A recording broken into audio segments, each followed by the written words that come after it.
York Wolves beat the Warriors last night 102-97. They're up 2-1 in the series. Today it's Thunder in Denver, and then Pacers, Cavs, both series at 2-1. NHL scores Hurricanes 4-0 over Washington. That series 2-1. Edmonton was up with 0.4 seconds left to take a 3-0 series lead. And Vegas score with 0.4 seconds left. They win 4-3 last night. Series now 2-1. Red Sox winners in Kansas City. Garrett Crochet 7 strong in the 10-1 win. Rafael Devers 4 for 4. Trevor Story also went deep. The teams meet again today. And the Revs, they settled to a 3-3 draw. Carlos Heel even the game in the 85th minute. Playoff hopes still alive for the Revs. Headlines are brought to you by Freedom Boat Club. Don't buy a boat this summer. Join Freedom Boat Club. Enjoy unlimited usage of boats at 21 prime locations from the North Shore to P-Town. Go to freedomboatclub.com today. I'm Joe Murray. Your next update is in 30 minutes. If you've got the app, you've got Toucher and Hardy to wake you up no matter where you are. Or who may or may not have been to jail. Get the app. The 98.5 The Sports Hub app. Well, it's some Joe Show. We've seen it. Nobody wants to be there. It's a big bad show tonight. Just can't take this damn parade. Who cares? Yeah, Joe Show. There's a 2-mile wait to get past the damn green line. Get up, tell them why.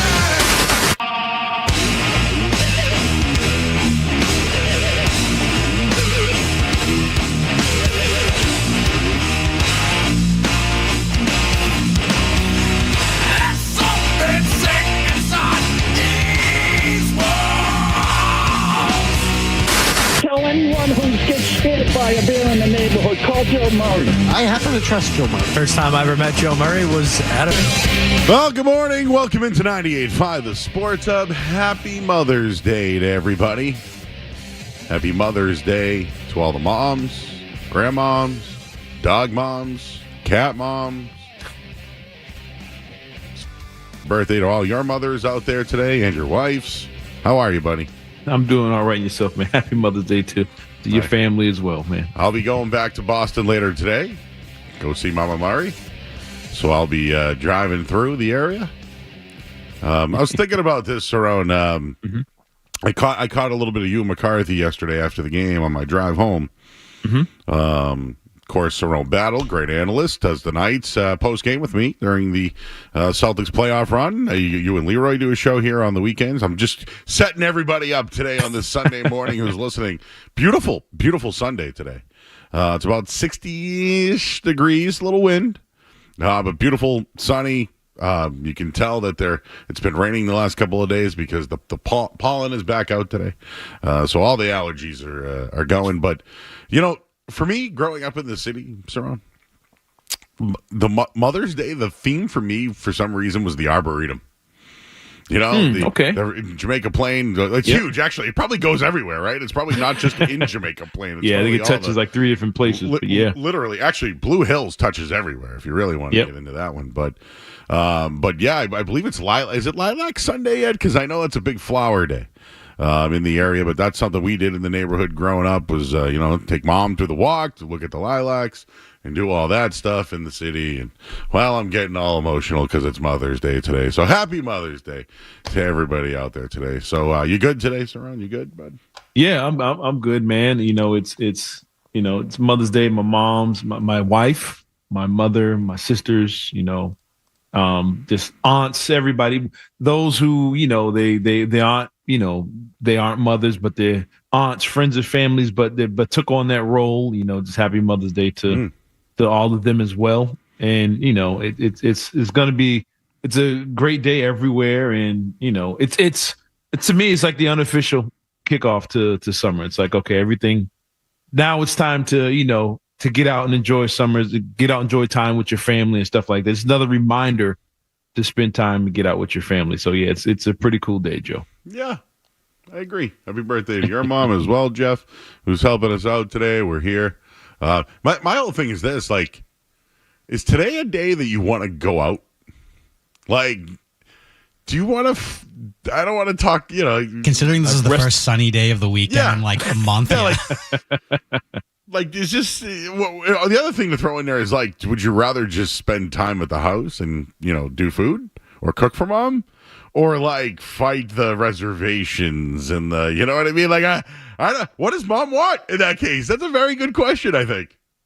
Yeah, I mean, it's weird because some places are battling not only Mother's Day, but the college graduations. Ooh, yes. So it's like you got the restaurants, half of them are filled with, graduates and their families, and the other half are filled with, the Mother's Day crowd, and then those who are just there on Sundays, but you're dealing with all that. So you better think twice before you choose where you go. I'd stay as far away from any of the universities as you can. Mm-hmm. And people didn't like my happy Mother's Day to dog moms, cat moms, and all the other animal moms because they're not children. But you know what? I think to some people they are. So yeah. I don't care. Family members, dogs, everybody is involved today. Phone number here today is 617-779-0985. It's myself, Cerrone. Jeff is here. We're here till 2 o'clock, Cerrone. So really, dude, anything that you just want to talk about today, just spit it out, because obviously we'll get into the Celtics. Just on my end here, this is what I have. We got some songs lined up, Mother's Day songs, of course. So if you have any requests, let Jeff know along the way here. But I got a couple of things. I'll kind of tease it for some info. But I got 2 Red Sox notes. Crochet Devers I want to get into today. Of course, the Celtics, as we mentioned, there's a little bit of a Bruins halt on any coach candidates, and there was one brought up this week that I think I just need to get out there. It might be familiar to you as well, Cerrone. So we'll do that. And what else we have? Oh, in the Patriots minicamp this week. And I believe there was a big pageant in Maine last night. I'm wondering if we can get any updates on that. Miss Jordan was involved in a pageant, and I'm curious what her results were. So we got all that throughout the show today, 617-779-0985. We're on YouTube as well. I see all our people in the chat already. So I know you had a chance to react to it yesterday, Cerrone, with Matt in post-game after the Celtics win. Series now 2-1. Here's the 2 things I noticed that were different from the things we discussed after the first 2 games. Mm-hmm. The Celtics in the first quarter in particular, every time they made a pass, they up-faked. Every time. Now, I know that they're professional basketball players in the NBA, right? But this is what we learned at the next level, right? You learned every time you catch the ball, square up, right? Or, and every time you pass the ball, cut, right? Those are just like simple things that, strategies that you've learned. But every time I saw Peyton Pritchard get the ball, he up-faked. And and they jumped for it, they bit for it, and then he would drive to the lane. It worked, and to the point where I felt like they bit on every single shot fake that the Celtics had. On the flip side of it, the other thing I noticed defensively was they were leaving the three-point line open, and Hart was bricking. I mean, they had guys shooting up bricks. As long as they rebounded the ball, they were fine. So yeah. I just noticed, I think they just had to hit their shots to win the game, which eventually happened. But I do notice those little tweaks that they were trying to get New York off the jump, off that little up fake. And then Pritchard in particular, he up faked, got somebody off his feet, drove right to the hoop. On one of the plays, it was a nice little bounce pass. Oh, it was beautiful. It was just like the old days with the 3-man weave, But I just think those little tweaks were the difference, and it bled into the fourth quarter, and they ran away with it. Yeah, I mean, it was the pace and the ball movement was definitely there. It was different, and the announcer broadcast team mentioned it several times of how comfortable they looked, how smooth it looked out. They didn't look rushed. And it was basically from ball movement. The ball skipped. It didn't sit. Guys weren't over dribbling the basketball and trying to ISO everybody to death. The ball moved. It skipped around. And this time when they got those 3-pointers, they were catching them in the rhythm. It's the difference of being open and shooting them. And there's a difference between catching them in rhythm, to where it almost looks like they're in a shooting drill. You ever see when you see NBA players do shooting drills, they never dribble to shoot the jump shots. They're always standing there stationary, catch and shoot. And when the ball's moving around like that, guys are in their natural rhythm and they were hitting their shots. And you can see the difference early on in the game. And I think the Knicks realized they were in trouble really quickly when they started hitting those first threes. And by the time Tatum hit the third three of the first quarter, you knew there was going to be a problem. And as the game went on, the Knicks tried to over-adjust to that, and it just opened up everything else. But you're spot on, Joe. It was real fundamental. Ball fake, triple threat, move it. Ball fake, triple threat, move the ball. Screen, move the ball, move your body.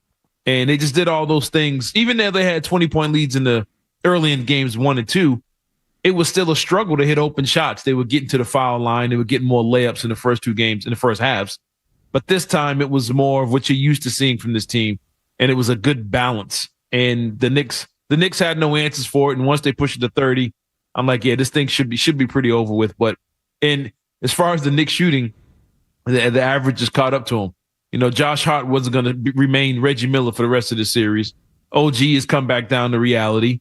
Towns is back to yelling at the refs and struggling and just looking like a human wrecking ball out there. And Mitchell Robinson, poor dude, he's back at the foul line. It's a joy to watch as a Celtics fan, but it's got to be a nightmare for Knicks fans. But yeah, the averages came back to haunt them, and now they find themselves in a pressure situation that they have to win that game on Monday, or I think they feel that's over if they don't. Yeah, I mentioned this the other day to Skaz. Maybe I mentioned to you after the game, but Kristaps Porzingis after the game, game 2 loss, basically said maybe now the pressure is on them. They're now the favorites in the series, and they were. And I wonder if the Celtics put too much pressure on themselves. And now this is, like, let's be honest, the run of Brown and Tatum, some of the things from the past have caught up to them for the first 2 games of the series. Whether it was turnovers, not making shots, not getting the shot off at the end of games. I mean, those are some things that have happened in the past, right? So I thought they graduated from that. But when Porzingis has said things this year that after he's been the guy to say it, the team has had some changes. I remember he said that they weren't playing to their level. He was playing great basketball, and nobody else was. He kind of called out the team. They went on a run. At the end of the year, he made a comment about Jaylen Brown needs to think about the team and not the accolades when he's got 2. I couldn't believe that. I think we were like, can you believe hearing it from that guy who barely ever plays? And then after the loss, he goes, maybe the pressure is now on them. Like, I've never thought of Kristaps Porzingis as like a vocal leader on the team, right? Or who should be saying anything. But I do think the pressure is now on the New York Knicks. They lose on Monday. Oh, boy, I don't think the Celtics can come back home and show the fans another outing like they did those first 2 games. And just to go back on what you said, you mentioned the average is caught up. Well, New York, they usually average, over 93 points a game? They got 93 yesterday. They lost. Yep. How about their shooting percentage, right? Like their 3-point shooting percentage, 20%. Not good, right? So I hate to say it, but the law of averages, it is a 7-game series. Like eventually everything's gonna plateau back to who you really are over time, eventually. Yeah, and just to give you an average, the Celtics are now, so they hit 23s yesterday, right? So they're now 45 of 40.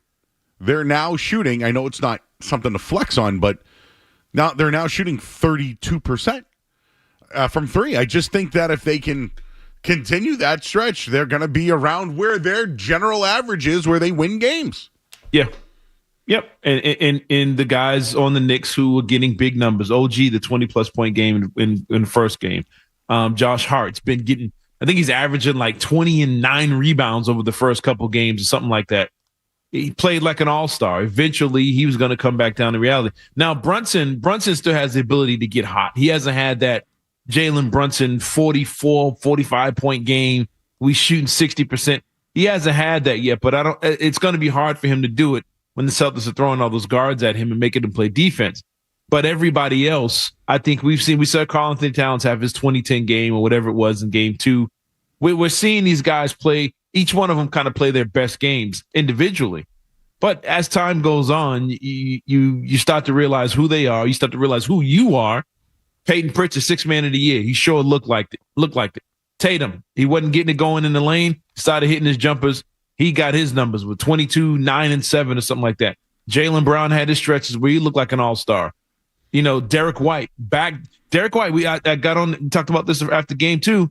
He had like 26 threes in the first 2 games, taking a ton of shots. He fell back into his role. I think he only had 10 shots, 6 out of 10, got a few threes up. Al Horford only took 4 or 5 threes or whatever it is. Guys kind of fell back into their role. Drew Holiday's minutes came down. His shots came down a little bit, but he was still Drew Holiday, hitting the shots when they had to. So if you can find a way to get something out of Porzingis in this series, it's going to be a long rest of the way for the Knicks if Porzingis can get anywhere close to his averages for the rest of the series. All right, I got a couple more takeaways from this one. We're reacting to the Celtics win yesterday, 115-93 over New York. Best road team in the league. They showed it.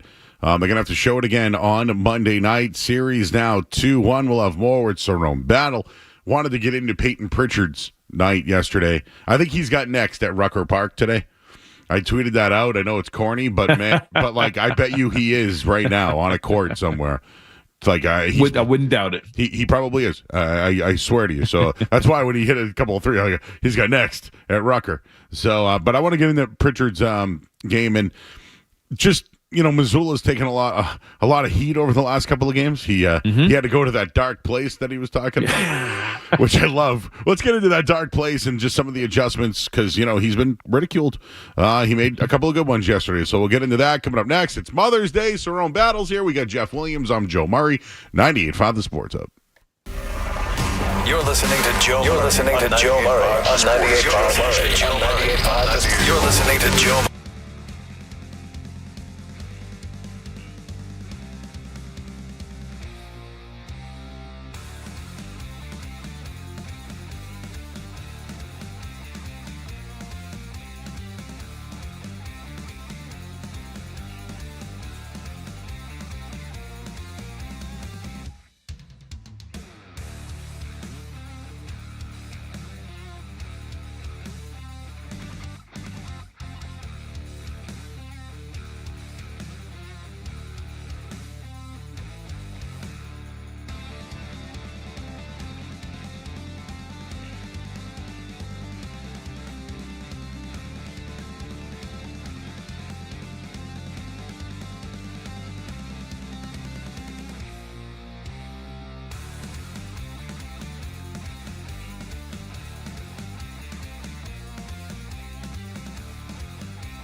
Back here at 98.5 The Sports Hub. There is no other. You know this one, Cerrone? Yes, I do. I didn't know what I had to ask at first, but I watched this yesterday, actually. So treat her right. Treat her right. I don't know if, you know what's so funny? You know, we ever like sit in a production room before? Like we do radio shows, trying to do shows. Like, but when did someone come up with the idea of let's get Mr. T to sing a song? The 80s were a wild time, man. The 80s, man. Like the Super Bowl shuffle? I actually thought that was okay. That, like, you know, we're not here to cause any trouble. We're just here to do the Super Bowl shuffle. Like, it worked. It worked. It hit. You didn't like New England, the Patriots. Did not like that one. That one was not good. I think Walter Payton and them had a little bit more rhythm than the rest of the guys, but I don't know. This one here, like Mr. T singing a song. I get Mr. T at WrestleMania. I get, right? Rowdy Piper. I get it. But Mother's Day, Mr. T? Woo! But yet here we are playing it in 2025, so it's still slapping to these days, man. He's just trying to tell you how he feels about his mother. Hey, what was this on? Like, what was it on, a late night show? Or what did they do it for? What was this on? I watched it yesterday. Because you know what's so funny? You know, there were so many shows. Sorry, we're the same age. I'm 43, so like we're like the same age, and we grew up in Boston. So like, you know, we used to have the two trunks. You know, A trunk, B trunk. Mm-hmm. But there was always growing up, like at least in the 90s, the grind. Remember the grind? Yeah. They were just dancing in bikinis, but whatever. But there was Soul Train, right? There was. That's true. Yeah. There was a bunch of them because I know that when MTV, and VH1 they all had their own.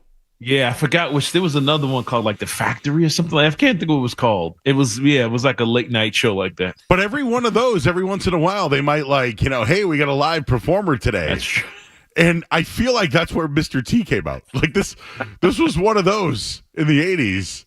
One of those variety shows or something like that used to come on, you know, but not Carol Burnett, but one of those type variety, you know, sketch comedy shows and stuff like that. They used to come on like prime time back in the day. But yeah, 80s, like Jeff said, man, the 80s were different. I was an Arsenio Hall guy. I don't know what it was. Everybody came out of Arsenio. Like Ellen. I knew Ellen as Ellen DeGeneres as a comedian. Now she's what, like Ellen Channel 5, like mom TV? No offense, moms. Yep. So, I don't know how true this is, but I was looking up, you know, what the whole meaning behind Treat Your Mother Right was all about. Ice-T wrote the lyrics. Wow. So I don't know if that's true or not, but that's what I believe it. I saw Ice-T 3 years ago at that venue in New Hampshire. What is Guilford? Dude, up there? that place rules. Yeah. Cerrone, it's like past Lake Winnipesaukee. Like a couple, like I don't know, maybe like a half hour, maybe 40. I don't even know. 40. Dude, I saw Snoop Dogg and Ice-T in the middle of Lake Winnie, New Hampshire. So just imagine the crowds around. But Ice-T opened and he crushed it. Like, how old is he? 60s? He's got to be in his 60s. Got to be, yeah. And then Snoop came out, but he played every collab that he could. He played Regulators. Warren G was there. Did you know that Snoop Dogg pays a man $65,000 a year to just roll blunts for him? Yeah. And he asked for a while. Is that enough money? $65,000 a year to be a personal blunt roller. And to travel with him. I mean, I guess you're getting some perks there too, right? That's some good. Yeah, he's getting all the perks. Anyways, yeah, but when you said Ice-T to me, that was the first thing that popped in my head was I went to that Guilford location, though. I got to tell you, that if you want to see a show, that's a great. It's almost better than Great Woods or whatever the. For me, driving to it, it's way better. It really is a good place, and it's kind of on a water set, even though I don't think it's. Was it on the so it's an outdoor venue, like it's outdoor, like summer series type stuff they have. Exactly, it's almost like the Xfinity Center placed in just further north of Lake Winnipesaukee. Like, it is true. What benefits do the blunt roller get? Do they? Oh man, it's similar. I know years ago there was a story that Mariah Carey was in her prime, her peak prime. She used to chew gum and stuff like that a lot. And before she went on stage, she used to hand her gum to somebody, just drop in her hand. And she went one place and there was no one. She didn't have nobody, no way to put it, whatever. She ends up paying one of her staff members to literally be there when she goes on stage to grab the gum, like put it in her hand. And it's like, that's I don't know how much you paid this person, but that's stupid wealth to put somebody on payroll just to hold my gum and throw it away before I go on. So these celebrities do some wild things just so they can focus on whatever it is they need to focus on. It's pretty crazy. Wow. But listen, I don't know what it's like to be famous. Come on, Joe. Stop. No, that kind of Come on, Joe. That kind of famous? You could probably get somebody to do that for you, Joe. You're a big deal, Joe. But somebody wants to hold my gum? Yeah, I'm about to go on air. Hold this. How about a personal Celsius getter? I want Celsius all the time. Just get me Celsius. Well, sometimes we have the interns go out. I guess you're right. It's almost like, yeah. I guess you might be right. I had to just look this up. That was actually 1992 from the. I just saw this. Somebody just wrote this. Treat Your Mother Right. Okay, it was 1984. Sorry, it was released in 84. But I'm watching this video, and some guy said he went to the Blockbuster bin when they were closing, and he found just the song "Treat Her Right" by Mr. T, which is absolutely hilarious. Anyways, we're back here. Happy Mother's Day, everybody. We're back here on the Sports Up Cerrone Battles. Here, I'm Joe Murray. I'm sure we'll have more songs throughout the day today. Peyton Pritchard, huh? Did they scheme this one up? I think we were discussing that. I feel like it's Missoula's job to get Pritchard involved. But again, I thought he was that up fake, got people off the jump there. Then he'd go to the basket when the help came. He looked for the pass. I at least thought he made some adjustments himself, but was getting Peyton Pritchard involved in this game a credit to Joe Mazzulla? I think you're going to say, I'd have to say, yeah, man, he played 34 minutes, and Drew Holiday's numbers went down as far as his minutes. And we, like you said, we talked about in the post game that, man, we think Pritchard could have a little more minutes, a little more burn for Pritchard in some of the first two games. Things might have played out a little different. I mean, I think he didn't have great starts, but I think he had spots in the first two games where he looked like he was on his way to about to do something. And you just didn't see, you didn't see him as much later in the game. 24 minutes in the first game, and he was 3 out of 6 shooting, 5 for 5 from the foul line. He had 13 points, but again, only 24 minutes in game one. Could have seen if he'd have had 34 minutes, things might have looked a little different for him and in the outcome of the game. And in game two, Peyton Pritchard, 21 minutes, his minutes went down, as opposed to, going back up after a strong game one. He was 3 for 9 shooting, only played 20 minutes in that game. And I think along with not just Pritchard, I think Cornette could have got a little more burn too the last couple of games. I thought he's been decent this series. He's done enough on both ends. So I think he should get more minutes. And Porzingis just isn't hitting his shots right now, but he's playing good defense. But I think Peyton Pritchard playing 34 minutes and Drew Holiday's minutes coming back down was somebody noticing something and making the adjustment. And it gives Pritchard the confidence to know that, all right, I'm playing big minutes in a playoff game. I get a rhythm here. I can understand tendencies, what guys are doing, what they're not doing. And I can take my time and get a good lather or whatever you want to say, just get into a rhythm of the game and just figure out my spot and my role in this. And you saw it as it went. They started going to him. No, go do your thing. And it was working. Once he hit it was like a 15-foot step back over Mitchell Robinson that fell through so clean. And I'm like, oh yeah, he's on one tonight. Let him go. And good for the team for finding him. And you got to give Mazzulla credit for putting him out there more than 20 minutes like the previous game. Yeah, just one other move I wanted to mention regarding Mazzulla. I think they should go Porzingis off the bench rest of the way. The reason for it is it's reliability. I think you can rely on Al Horford, but I do think that he can be a weapon off the bench. He's going to eat you minutes, right? What do you have, 19 minutes yesterday? Off the bench, though. Like, I know he had 5 points. I know he's not right. But his 5 points, 4 rebounds, 2 assists, and 3 blocks, where are they going to get that off the bench? And I know, and I think Cornette's been good, by the way, and just to back up that point. But I think it's about reliability. And if they do find a matchup, or he does get hot coming off the bench, you ride it just like you did with Peyton Pritchard yesterday. I think that's the best from going forward. I think it's the best way to go. Yeah, it strengthens your bench, and it gives you a weapon when the other team goes to their weaker players. You know, they're going to Mitchell Robinson. Okay, you're going to Porzingis.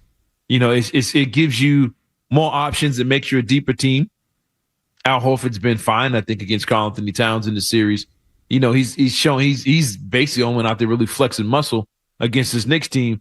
But I think you can ride this out for a while. And what it does, it provides you a way of load managing Porzingis. Yes. You know, the less minutes he's out there, the less minutes he has a chance of getting a major injury.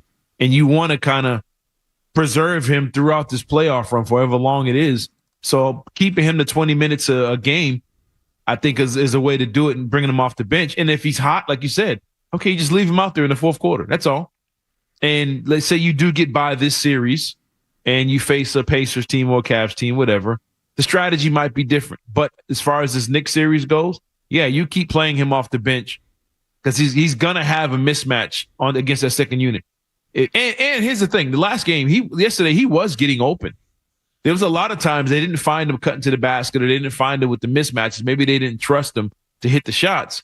But he was getting open, and he was making the right reads there. He was playing great defense, 3 blocks, whatever. But I think you ride this thing out and find a way to preserve his minutes and preserve his body for as long as you can.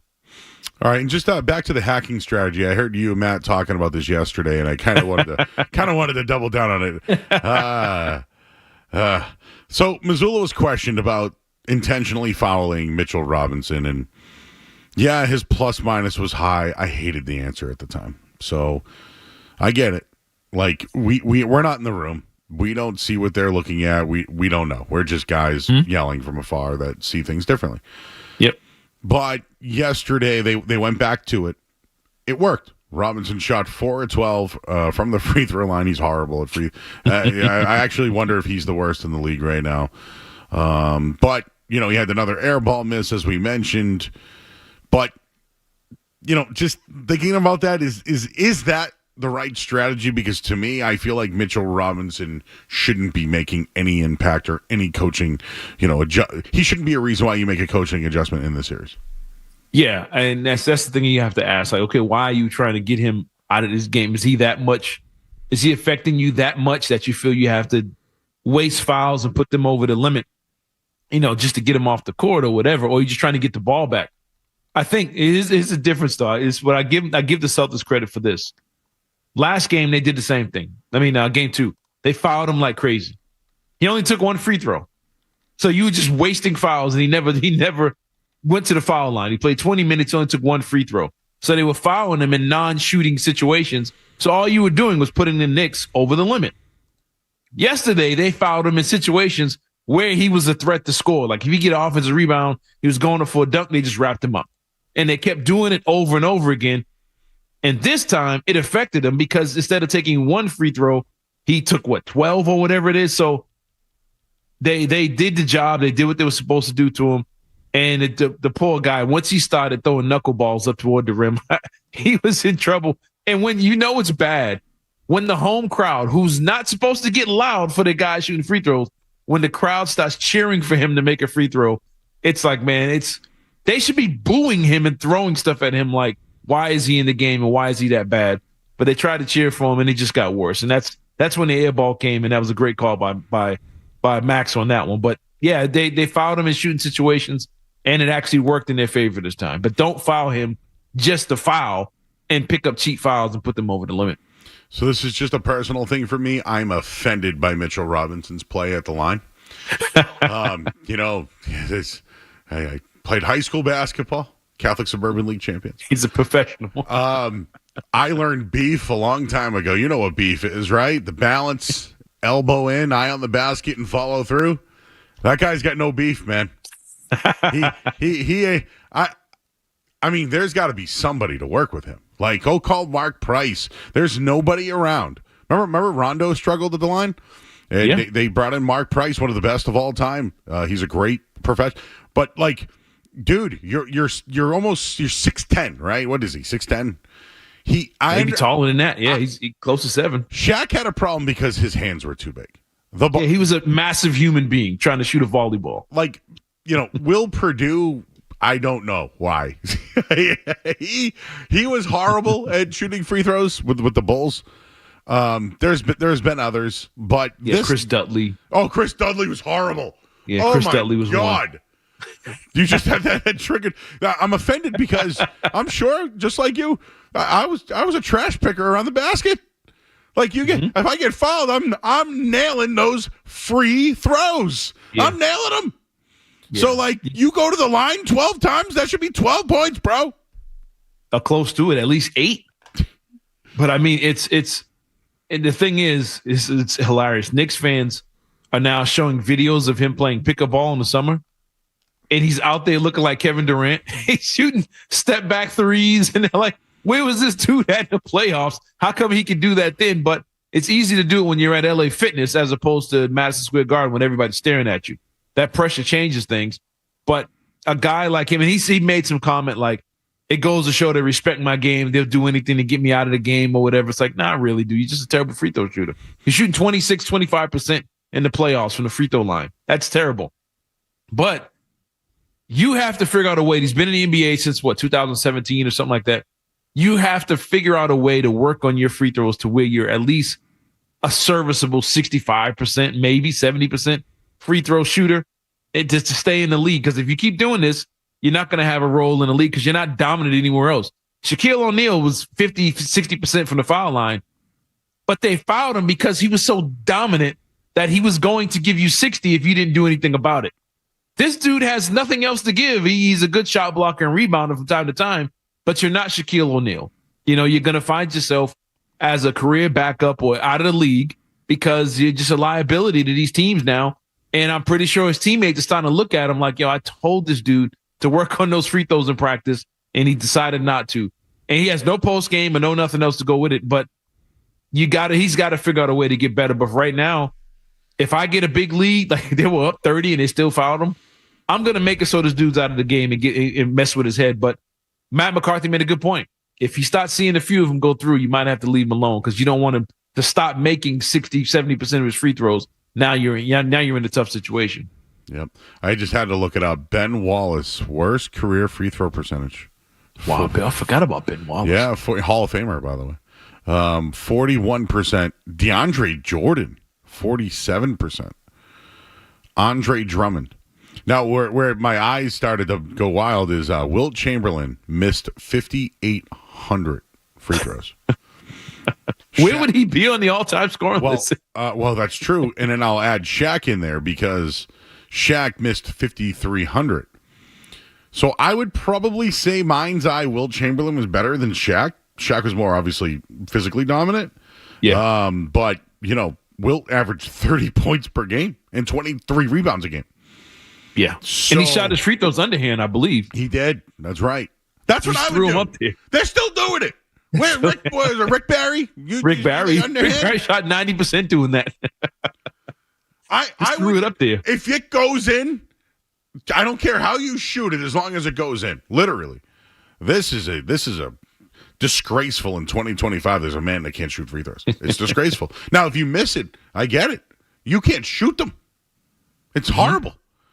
Anyways, I had to vent about that one because I'll tell you right now, I haven't shot a basketball in a while, but I'll tell you, I won't look like that. You can shoot more than 26% over a series. I give you more than 26%. Bet on it. That I would. Yeah. A lot of pressure situations in my life. And if somebody said, hey, Joe, we give you $25 million a year to shoot more than 26%. I'd be shooting those all day long. You would have to have conversations with me while I'm at the free throw line. Let's talk to Thomas in the car. Thomas. Hey, what's going on, guys? Great win yesterday. Feel a little bit better. I was just kind of seeing what you guys think overall of. I think it's kind of crazy that we're at this point in time where Peyton Pritchard is the leading scorer in a playoff game. I just think that's crazy. And then kind of just wanted to hear you guys' take on kind of what we got to do next game to get better. Hey, and then Thomas, also, before we let you go, yeah. why is it crazy that Peyton Pritchard was the leading scorer? I mean, I don't think it's crazy. I think it's just like, man, like Peyton Pritchard's a guy who's over here hitting 5 threes in a playoff game now. That's just a spot that, like, I really didn't think he was ever going to reach. So that's kind of. I mean, did you think Rudy Gobert would score 30 points against Jokic? Did you, or in other guys? No, I would never have thought that. And then also, I think Mitchell Robinson this series, he kind of reminds me of Nick Claxton from 2022 first round. I don't know if you guys remember. He was awful from the line in that series. Yeah, I don't remember Nick Claxton, but he was horrible. This is the playoffs. And you're going to get certain performances from guys because of matchups or just it's due for them. Christian Brown's a guy with Denver that I look at and say, man, he's having a big night tonight. But yet you think Murray and Porter and Jokic, right? They're like look at Minnesota last night. Like again, I just brought up Rudy Gobert. I didn't think he had that type of performance in him. I mean, Jonathan Kuminga last night had 30 for the Warriors. I know that he didn't even play in the first round. Exactly. So I just mean that, like, I wouldn't be surprised by anything. Like, if you're in the rotation, you can have a big night. Sam Hauser could come back in this series and knock down 5 threes. Like, I wouldn't be surprised if that happened. I mean, but that shows the depth of this team. That shows the strength of this team. This is why they're one of the favorites, if not the favorite, to win it. Is because they have multiple guys. This is what they've done all season. You've had a game where Derek White and Pritchard both scored 40 in the same game. You have that type of depth, and not many can match that. But the NBA playoffs, so throughout history, was always about the matchup and what guy can have the edge. Old school Celtics, Dennis Johnson might have had an edge in one series. Maxwell might have an edge. McHale might have an edge. It was, and your depth allowed you to have more than one option. And that's how the great teams were. The Lakers of the 80s were like that. I mean, the Spurs, you didn't know which one of them were going to give you 30 on any given night. You had no clue who it was going to be. And then you look up, and there's Matt Barnett with 25 points, or Bruce Bowen hitting a bunch of threes out of the corner, and you're so worried about Ginobili or Parker or Duncan. You just never knew who it was going to be. And that's what makes you a dominant team, and that's what makes you pretty hard to beat.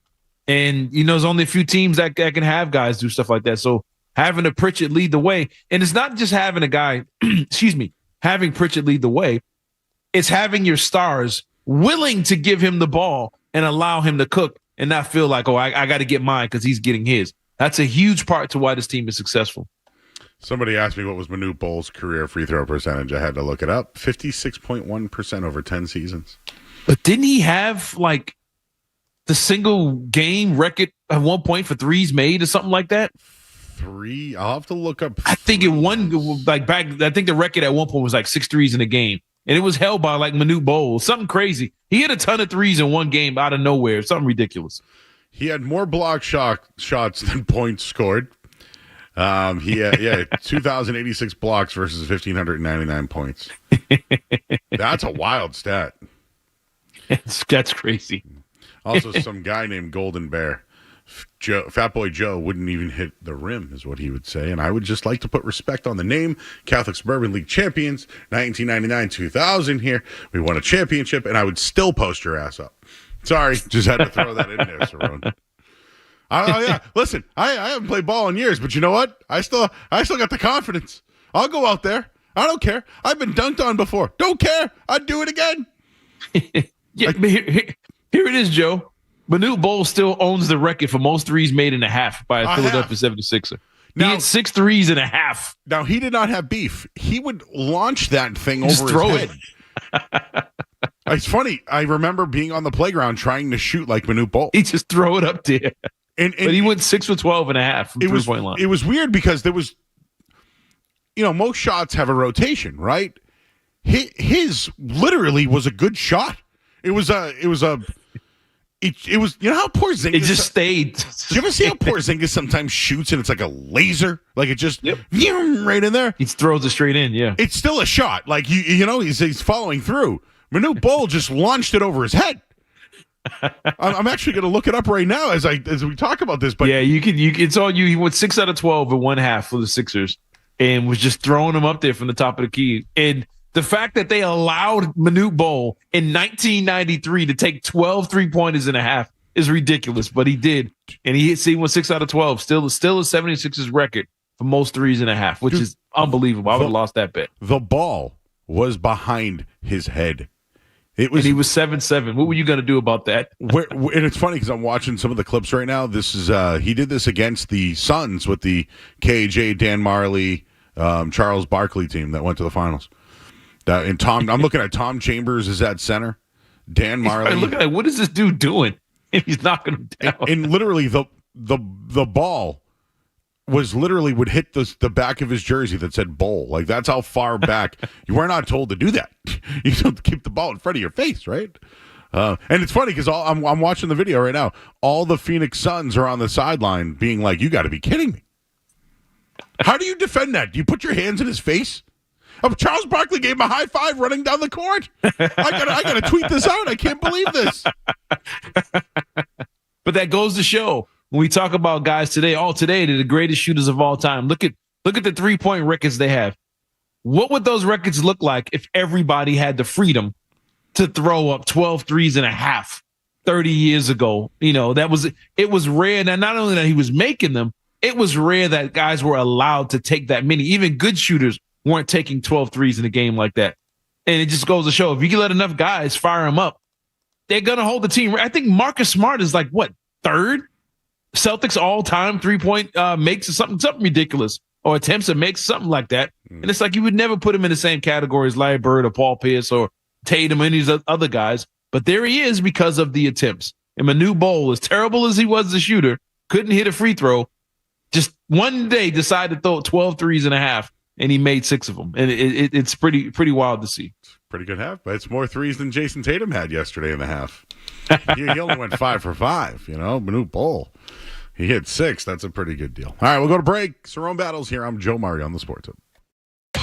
More Joe Murray coming up on the Sports Hub.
Rules of golf. Be a man.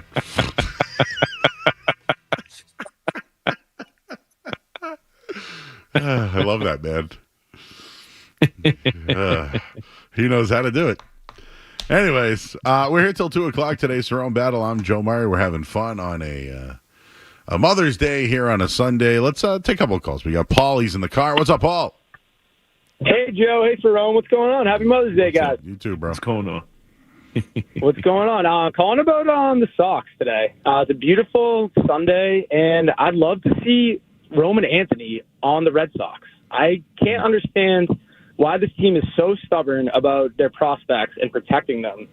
Just try the kid out at first base, put Rafael Devers, force him to go to first base, get this kid on the field for the big club. I'd love to hear your guys' thoughts. Well, my immediate thought is based off a report I saw this morning. According to multiple scouts, they think that Marcelo Mayer is more qualified to be on the big league roster than Roman Anthony. And to be honest with you, I think that's the better move. If you have some sort of issue at shortstop, I mean, Trevor Story went deep yesterday, but he was like 6 for 50 or something. It was bad. Mm-hmm. He got going. He's the guy I would move to first. I still think he's a quality shortstop in the league, like above average. But, you know, we'll get into this Devers thing coming up in a little bit, but if you were going to make the move, let's hypothetically say Devers doesn't play first, I would look at Story moving over and bringing up my Marcelo Mayer. That would be my move. And, you know, why is everyone in such a rush to bring up prospects when you're not competing right now? You're in the playoff hunt, but, like, that's the stuff you want to do when you're, you know, on a run or need a lift, and I just don't think the team with 40 games in right now should be just bringing up guys because that's what the listeners think, you know? I was about to say, I was about to make that point. I think it's something, I don't think it's because fans want to see him help them win a bunch of games. I think they want to see him. They want to see him. They want to see it's similar to last year when we were week after week waiting to see Drake May play. And it was like, well, they're not doing anything. Should you sit Drake May all season, all this type of stuff. We knew he wasn't going to come in and help them make the playoffs, but we just wanted to see him play. And I think that's what's happening with Roman Anthony. It's the shiny toy. It's the new car just sitting in the garage. Everyone wants to see him play. And a lot of people look at it like, well, they're not going to win it all or whatever. They're a 500 team. They keep sitting around 500, win one, lose one. And they're like, well, put him out there anyway. We want to see him play. And I think if you're the Red Sox, you're caught between what's a great baseball decision and what's a great marketing decision. It's like, if we put him out there, he's the guy everybody's going to show up to see. Is it going to help us win? We don't know, but he's going to help us sell jerseys. He's going to make us money. He's the most popular guy. And then once he's there for good. It's like there's no going back. And I think they're kind of caught in that decision making. You might have some inside that want him out there for other reasons other than baseball. And then you have the baseball people like, no, this isn't the right move for us right now. And I think the fans are just frustrated because they want to see him finally play, you know, Major League Baseball at the highest level. And it's give them a reason to show up to Fenway and come out there and support this team. So I think the fans want him for more reasons than to help win a baseball game. I completely agree with you. And, we'll get into this because this Devers stuff, you know, it's interesting, but he's also performing. You know, the owner had to get on a yacht, off his yacht, and on a plane. We'll get into that top of the hour here. I want to bring in Justin. Justin's from Lynn. Justin, I'm not sure if you've talked to Cerrone before, but Justin does Lynn TV. Cerrone and big sports fan. What's up, Justin? No, I haven't. I haven't, Cerrone. I just have some thoughts on the Celtics. I thought they played much better yesterday. I thought they executed well. I thought they looked much better than they did in games 1 and 2, Joe. And I thought they made plays down the stretch and shot much better than they did in games 1 and 2. And Cerrone, I'm also at Salem State and other, and you know, I'm going to be doing an internship at NBC very soon. Nice, bro. Appreciate you, Justin. Yep. Thanks, buddy. What did he ask about this? What did he say about the Celtics again? I'm sorry, I missed it. No, he said they were better down the stretch. They were. Mazzulla did the unthinkable, Joe. He called the timeout.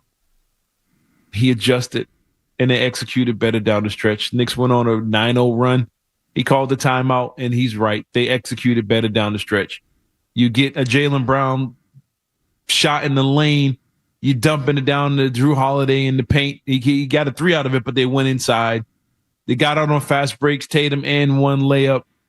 Derek White layup in the lane. They executed. They went away from the line when they started bricking them in the third quarter, and they executed better down the stretch. It's literally, that's the difference in this series. They play a third quarter like they did yesterday. They're up 3-0 right now, and we're talking about Cavs or Pacers. And he's right. The key difference was it wasn't the first half. The first half went basically the same. This team executed down the stretch. Even though they were up 30, they got pushed to 17 or 16, whatever it was, but then they executed, pushed it back up to 30, and they closed them out in the second half. And he's right. It's the key difference of the series. All right, Cerrone, we got to take a quick break. I went a little late there. Apologize, everybody. It's Mother's Day. We're taking calls. We're giving takes. We're having fun.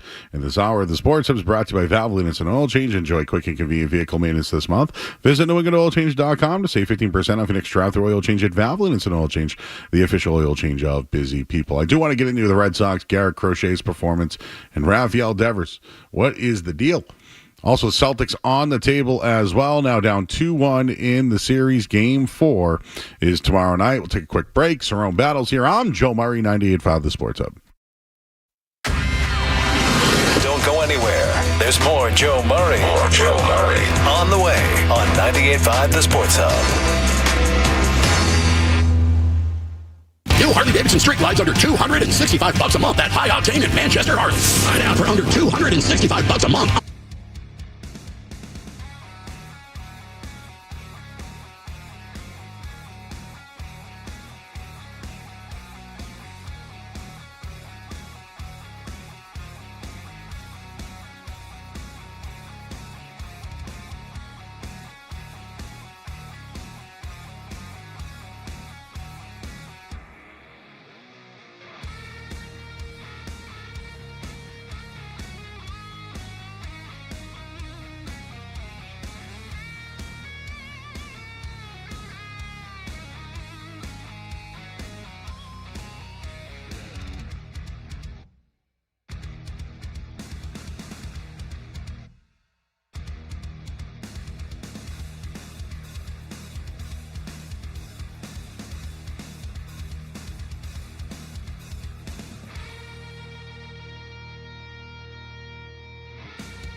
Amazing how not too long ago, artists actually made music based off of things they actually went through. Well, imagine that.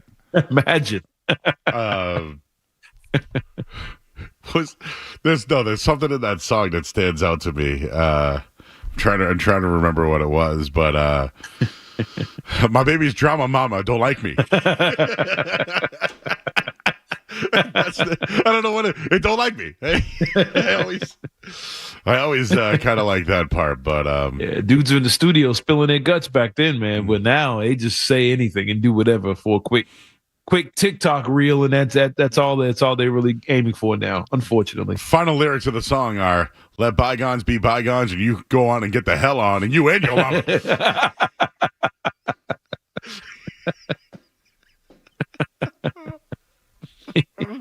Different time, man. It's different time. Hall of Famers, right? Are they up for the Hall of Fame? I believe. I don't think they made already. It though. Yeah. Well, they were on the Rock and Roll. I guess what are we going by these days? Is it the Rock and Roll Hall of Fame? Like, yeah. If they're not, they should be. Actually, Salt and Pepper, I believe, got in this year. Did they do any Mom songs? Now that I'm thinking about it, I don't know. They did. They did. No, they did. They probably did. They got so many songs back then. They might have done something. I know about What a Man. It's still playing it. Let's talk about sex. It's still playing that song. I know. I get them all mixed up now. Like TLC, I don't know if they had a Mama song. No, they were a little wild. Oh man, were they a little wild? A little bit. The tub burning thing that burned down NFL star house. That's just a little wild. That's all. Do you know what's funny? I've talked about this, but could Left Eye ever have gone? Did she ever go solo? No, but I think she could have. Because she was a really good. I mean, you think about the style of like a, like I don't want to use like Nicki Minaj or, even I'm just thinking of some of like the new popular rapper, I guess, female rapper. Yeah, that Left Eye style is like now kind of what you hear from some of these. And I think her popularity, if she went solo in the late '90s or whatever, back during her peak time, I think she would have been. She would at least had an album or two. And everything was going platinum back then. Everybody bought everything, but I think she would have had a good solo career. But she didn't. She ended up leaving and going to Honduras or something like that, and that's where she, it tragically lost her life. But yeah, she instead of doing the solo stuff, she went off and just did her own lit thing and lived her life on the countryside somewhere. But I think she would have had a pretty good solo career if she would have done it. Yeah, T-Boz was kind of like the front woman of the band. Yeah, and then Chili was. Is that what the "You Gotta" or the "Let It Burn" song was about from Usher? Oh yeah, she was. Yeah, she ended up being again writing songs about stuff that she really went through, and then she was in his next video. But it was things were really weird back then. But, wow. I mean, it weren't weird. It was a normal thing. They wrote about what they went through. I just went. How did all that pop into my brain hearing that one song? My mind just went back into the 90s of like walking to the Reggie Lewis Center and playing basketball over there. Oh, by the way, I don't know if we talked about this. So, did you see the Celtic City Reggie Lewis episode? I did. Yeah, dude, I think I cried. I did. That was tough. I think I had a Reggie Lewis jersey. Like I think after the whole everything happened, like he obviously passed. It was unfortunate. Like the season was about to start, but I feel like there was a time where I tuned out. I think because of the death, I just had to get away from it. Like I think everybody did. But I think after that, a lot maybe even the organization did. Maybe right? Like yeah. They didn't know what to do. I mean, you had two future stars, lose their life like that. I think they didn't know what to do or how are they going to do this? How is there something we're doing wrong with our recruiting or whatever in scouting players? I think it kind of threw everything off. And that was for a team in Boston, for everybody to not remember a certain few years of sports for a major franchise in the city like this is pretty incredible. But there was a stretch where nobody remembers the Celtics. Even when they were bad, it was like nobody there to even, to get on them. No one just everybody just kind of disappeared for a few years from 94 until, the Paul Pierce draft in 97, 98, whenever that was. So you had like a 3-4 year stretch where they just kind of just went away. And it was, I think the Reggie Lewis thing played a huge part in it. And I didn't realize, I didn't remember the impact of that until I watched that documentary, that episode. And I'm like, man, I forgot they did have, they took his body through the whole city and people came out and lined the streets to see him come by, and the impact that had on the franchise and in the city. I just forgot about all that. Maybe I was just too young to remember it like that. But I was like, yeah, I was about 14, 15 years old. But yeah, it was pretty wild to see the Celtics just literally fall off the map after Reggie Lewis's death like that, and not bounce back for a few more years at least. It was funny.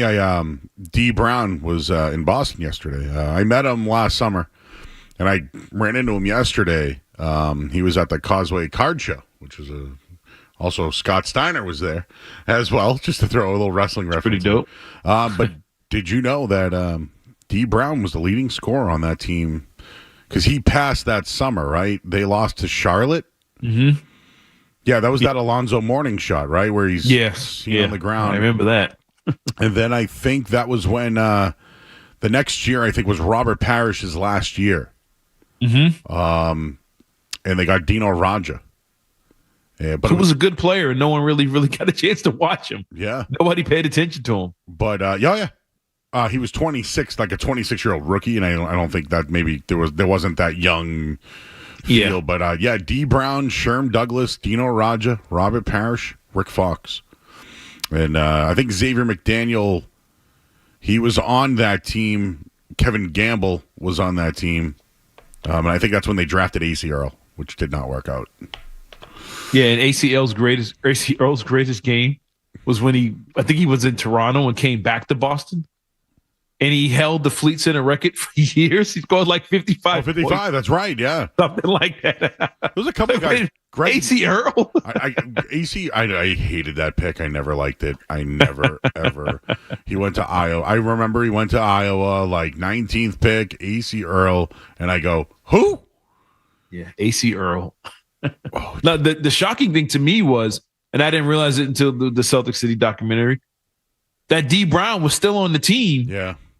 With Antoine and Paul, Rick Pitino. I had no idea D. Brown was still there. I didn't remember that. I thought he was long gone by then. But no, he was still on that roster with those guys. That's unbelievable. D was pissed. He knew. Yeah, not to mention, not to compare, but it was very similar to what's going on with Mike Vrabel in New England right now. Anybody that was from that old group, they wanted out. And I'm not saying everybody's out, but they're the core, right? Yeah. But yeah, they traded him in that 97 season. He was out. He was still averaging 10 points per game. Nice player. Like D. Brown was a fine player. 15 points, something like that a game. I think maybe they thought he would have. Think about it. If he's with Reggie Lewis and Brian Shaw. Oh, it's different now. Yeah. But, Brian Shaw, they had Rick Fox in the mix. Like they could have. They were a playoff team because they still had Kevin McHale at the end. They still had Parrish at the end. They brought in some veterans, like you mentioned, Xavier McDaniel. But they could have grown. It's just the problem with those guys where they were good players. They couldn't develop with anybody because there was no main. They were in such transition that none of them could develop. Yeah, but think about it. You said it. If now you have Dino Raja, who's a very good player. If Dino Raja is playing with Reggie Lewis, it's a totally different situation. He got an all-star in there. Dino Raja, if anybody doesn't really know, there's a great 30 for 30 about the Yugoslavia-Croatia situation with Divock, Petrovic, Tony Kukoc. Dino Raja was in the middle of that. He was one of the better players out of those guys. And he's in the Basketball Hall of Fame because of what he did internationally. Dino had game. I think he used to smoke cigarettes and stuff while he played. It was crazy. Like at halftime and stuff. But anyway, if he played with a peak Reggie Lewis, we're looking at Dino Raja in a totally different situation. And we saw the value in a Rick Fox once he got on a contender. He was a major contributor to the Lakers run. We saw right. They had guys there on this team, but if they were just missing the star player, a Reggie Lewis with Dino Raja, things might have understood. They wouldn't have won a championship, but they absolutely would have been a playoff team in the 90s. But that also means you might not have been bad enough to land yourself with Paul Pierce or Antoine Walker. So it's a different situation. But if you had Jalen Byers and Reggie Lewis and Dino Raja, you're one of the better teams in the Eastern Conference in the 90s for sure. You're right. D Brown ended up going to Orlando, and they went on a little. They went on a little run. I know he didn't really make an impact, but he was a part of that. Brian Shaw was a part of those Lakers teams. Rick Fox had a big impact. Look at Brian Shaw, but he went to Orlando. Yeah, exactly. Shawshank Redemption. They were a thing. That's right. Shawshank. I remember that. Shawshank Redemption. Wow. Was that was Scott? I think was it Scott Skiles? Scott Skiles and Brian Shaw. Yeah. Was Dennis Scott a part of that? Dennis Scott. Yep. And then they drafted Anthony Hardaway, and they were off and running. And Brian Shaw, he stayed with Shaq from Orlando to LA and won himself some rings. And then Nick Anderson came in, and then it just kind of Nick Anderson, the one who stole it from Michael Jordan, right? Yeah, but we talked earlier about guys, Mitchell Robinson and his free throws, and him losing focus. Yep. Nick Anderson's career went off the rails because he missed those 4 straight free throws in Houston, and he went from being a good player and a good free throw shooter to out of the league because he could never get over that mental hurdle, that mental block that happened to him in the NBA Finals when he missed those 4 straight free throws. Well, it just took out his career. You mess with Michael Jordan, the karma comes back after you. You know what I'm saying? That's steal, though. I'll never forget that. That was when ESPN was at its height. That was like the biggest news story. Nick Anderson stole the ball from Michael Jordan, and then I believe the next day Jordan went from 45 back to 23. Back to 23, right? Yeah. And everybody said that was the end of Jordan and the Bulls' run, and little did they know he'd come back the next season and win 70 games. But little did they know, and beat Orlando in 4. Yeah, little did we know that Nick Anderson would just become basically nobody, irrelevant.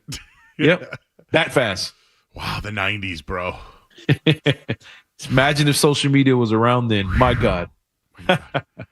Sometimes I think Drake's got a line that's like, Jordan from 45 back to 23 or something, or Jordan. He's got a bunch of lines. I don't know. Now I'm mixing all my hip hop in one. I do want to get into the Red Sox. We went on Celtics City run, but seriously, that episode with the Reggie Lewis stuff, man.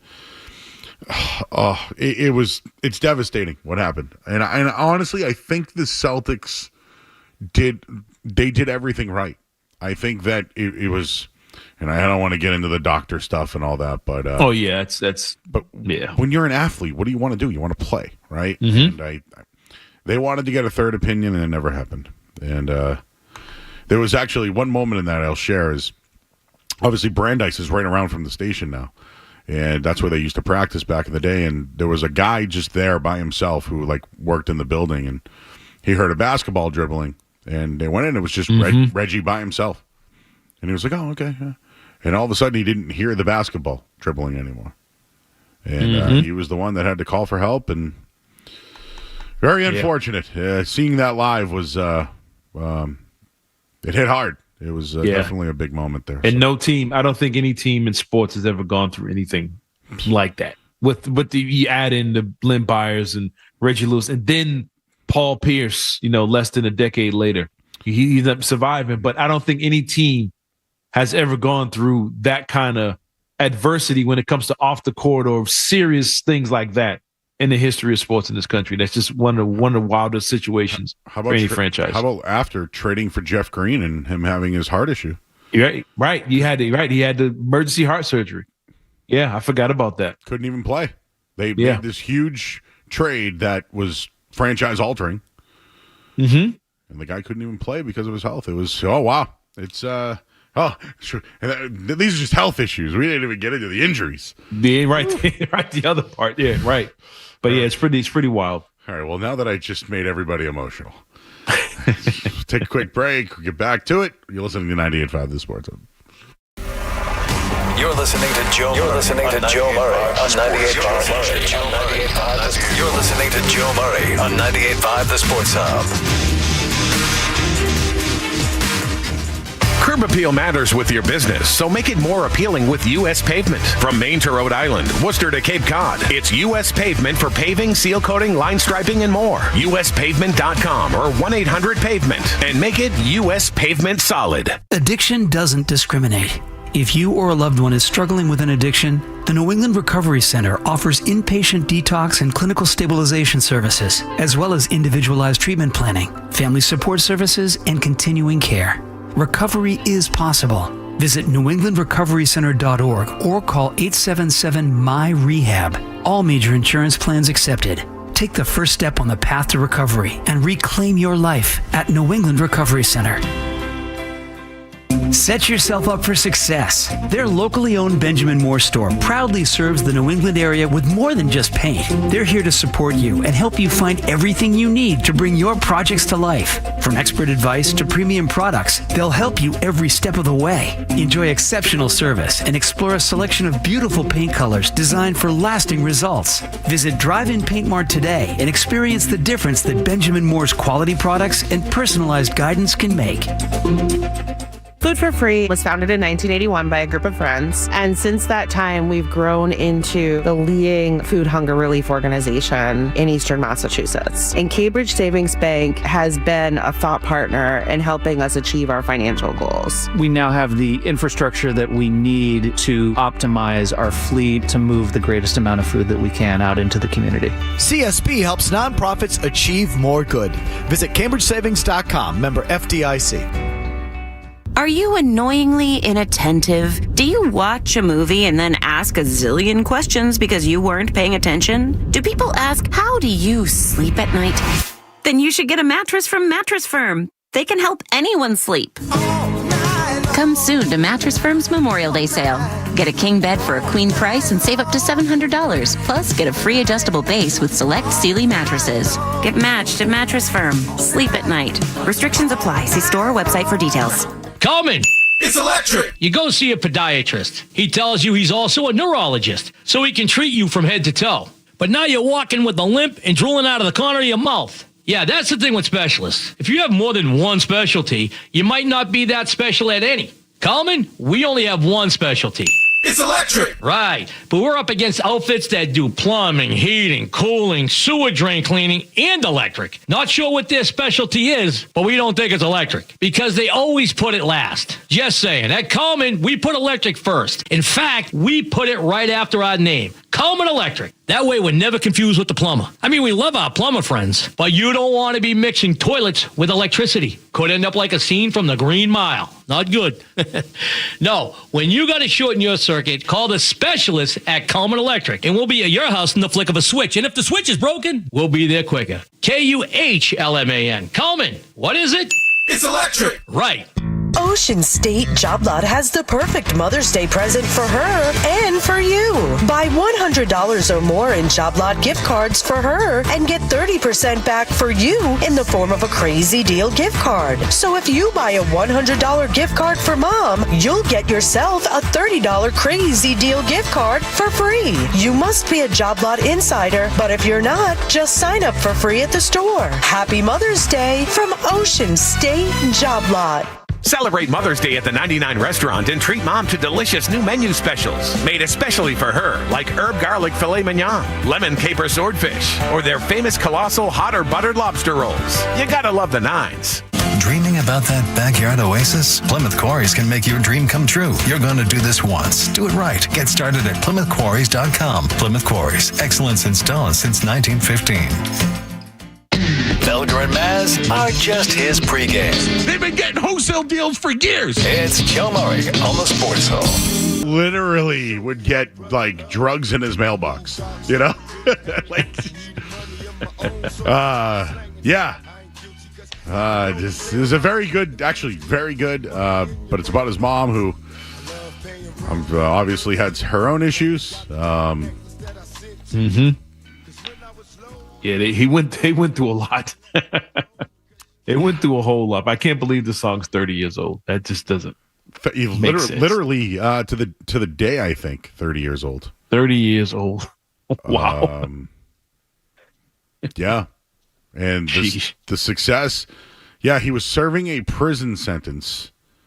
He released the single in 1995. It became his first top 10 song. I thought I Get Around was top 10, no? But again, when I think Tupac songs, what would you be? I mean, can he even? Before this, I don't think he had anything that was big nationally like that.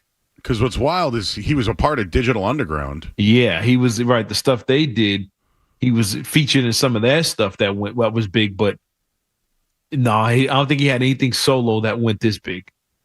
Not at all. Not. And then after this, when he started doing the stuff out in the West Coast with Dr. Dre and all them, that's when the album, the Diamond album sales started shooting out of nowhere. But yeah, I don't think he had anything that big until this song. It was big, but not as big as this song is. This is probably one of the top selling hip hop songs of all time, but one of the most popular ones. But he didn't really have anything that explosive until this song came out. I loved I Get Around. That was the jam. Oh yeah, he's by the pool party, round and round, and Shock G's in it. Shock G was the Humpty Dance, the guy who sang the Humpty Dance. And real quick, the Humpty Dance. Last night, the Knicks game. Yes. It was a 30-point game in the third quarter. I think it might have been the end of the third quarter. And normally the Knicks, the Garden is known for they still go with the organ, real old school. I kind of like that. It's the organ, the guy up there, he's real legit playing too. The minute they start losing big to kind of cover the boos, the guy started DJing and he started playing the Humpty Dance over and over again. Like, yo, why are you playing the Humpty Dance during live play while your team has the basketball? It is the dumbest thing I've ever seen in a playoff game. And I'm like, man, who was up there? And the next thing you know, he starts doing it again. And it's like he's just DJing, playing the Humpty Dance through the third and fourth quarter. I'm like, yo, this is the wildest thing. Like, yeah, they're done. This team is completely done. The organ guy was like, "No, let's just put on the Humpty Dance and call it a day." How many times shooting free throws and you got the Humpty Dance in the background? Maybe that's what Mitchell Robinson should try.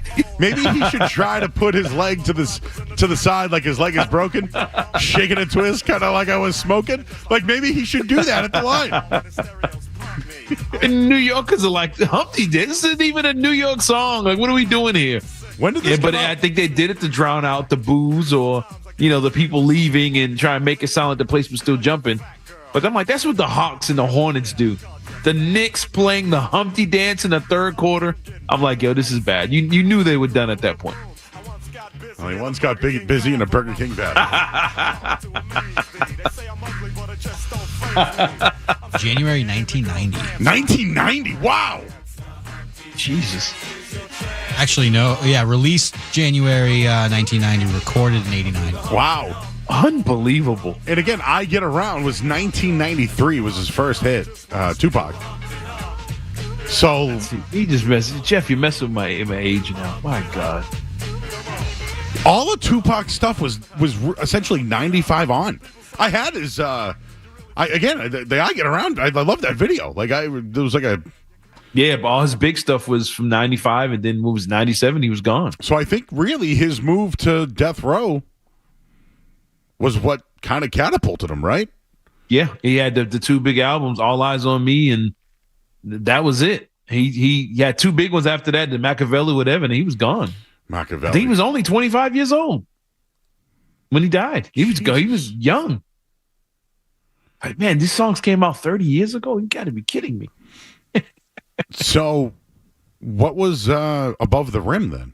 So he was more of an actor than he was probably he was at that point. Yeah, he was big into the acting. He did. Juice. He had the Poetic Justice, Above the Rim. Yep. He had the movie with I can't think of the guy, the British actor.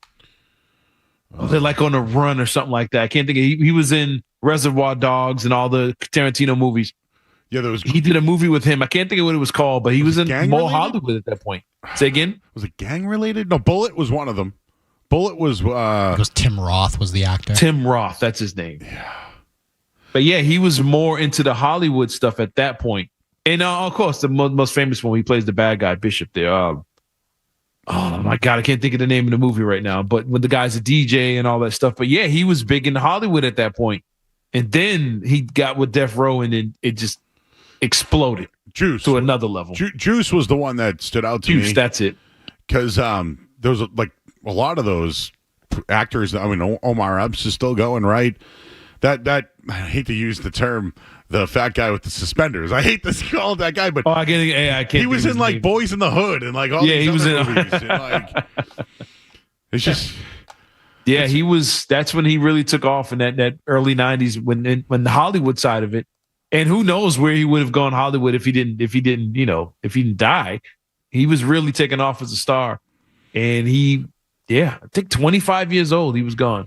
And that Dear Mama song was his first major hit. Good looking man, I got to tell you. Tupac. That's why Hollywood came calling. Definitely good on film. Definitely good on the eyes. Juice though, when you closed the locker and he was right there. Ooh, what a That's scene. still one of the great. People still use that to this day. To this day, whenever you fear something or you're like worried you don't want to run into somebody, you close the locker and he's right there. That's funny. That's social media, right? They just had a. That one always pops up. The Malcolm Jamal Warner thinking, that one always pops up as well. Man, it's Mother's Day, so obviously I'm all over the place. Zach and Woburn wants to get in on some stuff. What's up, Zach? What's up, boys? Blessings to your mothers on this day. You too, bro. Hey, Joe, I got to be honest with you, man. I'm trying to picture you walking down Malcolm X Avenue to the Reggie, and I just can't see it, brother. Yeah, I grew up in Hyde Park, bro. I used to go down past. I grew up going to Forest Hills. I played Hyde Park YMCA, Reggie Lewis Center. I played BNBL basketball. I played at Ross Field growing up. So if you can't see it, believe it at least. I lived that life, man. I lived in the city. Like Cerrone, Leroy, and I grew up 3 miles apart. I grew up where George Wright was. Franklin Park was next, and they grew up right before Columbia Road and Blue Hill Ave. I grew up 5 minutes away, man. I'm with you, man. Listen, and by the way, you guys forgot Tupac Lives Now, his first album, which is my second favorite of all Tupac's albums, which was in '92. But Reggie, so it's just you guys kind of touched a chord. I remember years ago, Jackie McMullen gave an interview on the radio, and she told a story. The first time he had an episode, when they started to see that something was wrong, and she noticed it. They didn't publicize it, but she noticed it. So she left the press booth and snuck through the parking lot to the players' elevator and waited for him after the game. And he came out, and they had a relationship, an appropriate one. And she just talked about how he was shook. Like, he didn't know what happened. He didn't know what was going on, but he was clearly very scared and about what had happened. But clearly not playing anymore wasn't an option for him, right? And it's just the saddest part about it is that it really could have been avoided. And I'm not placing blame on people, and especially back in that time, but it could have been avoided, and it's just a terrible, terrible thing, man. So I just wanted to share that. You guys want to quote me on that and one. Zach, real quick, it could have been a Chris Bosh situation. He may have never been able to play again, and that he could have still lived, though. You know what I'm saying? He could have still had the life and been the mentor and all that. It's just that they wanted to get a third opinion. It never happened. What was my man Cerrone in college? Went to LMU. Hank Gathers. Yep. Right. That died on the court, and the same thing. Like, they knew he had a problem, and they told him, "You got to stop playing."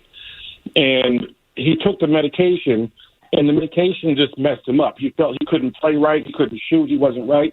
There was an insurance policy on him. If he quit playing basketball, he would have got $2 million. But he refused to quit playing basketball, and then he stopped taking the medication because it was hurting his game, and he died on the court on national television. That was just horrible, man. It was horrible. So, oh, yeah. It was, listen. Not to get morbid on Mother's Day, but I appreciate the conversation. No, listen, I think today would be a nice day to pop it on. Watch Celtic City. Learn about the roots. Learn how it really does tell a story in different timelines. And I think there was a lot of adversity on both sides, whether it was on the court or in the city. I think it's a very, very well done documentary. And the play on Mother's Day part, if you watch that documentary, there's a lot of it based off of the players' mothers and just the parenting part, going back to the original episode, and the players, back when they formed the team, 50s, 60s, those guys got together. Their wives were a huge part of them staying together and coming together as a team during those times, and they doing things in the house together. and their kids staying together throughout the years. And they reference their mothers, their parents all the time in that documentary. Red Auerbach and his children referenced I talked about in every episode just about the relationship with Tatum and his mother. Is a lot of that's really represented in this documentary. The Lynn Baez situation, his mom's is in the documentary. Is a lot of that in this documentary. So yeah, I mean, I know it's not about Mother's Day or anything like that, but there's a lot of stuff about the Celtics thing that comes down to the relationships between parents and their children and the relationship between the wives. And it's a lot of that in this documentary, which made it very good and opened a lot of people's eyes to why they treat it like a fraternity or a family, because it's things that they've put in place going all the way back to the late 50s and 60s with this team. It's pretty cool stuff. And I'd just like to mention Allie, who's in our chat. It's funny because we were kids when the Reggie Lewis Center opened. They let all the city leagues play. It was the only modern gym in the area. Yeah, it was. And again, I played at Hyde Park with the Muni. You have to. The Roach Center ended up opening in West Roxbury at one point, so we started playing there. But for the most part, you could play at Reggie Lewis Center because it was new. There was the track there. You could take the bus or you could take the train to Jackson. Take the train from Forest Hills, yeah, exactly, and just walk right over. But as far as like being modern, that was the only place we could play basketball with like the newest, nicest court in the city. And they remember in the middle of this, because it was built more so for the track situations. That's what you started seeing it. I remember the first time I saw Reggie Lewis Center on ESPN for the indoor track championships by New Balance, and I'm like, oh, that's the place. That's the place to play basketball in.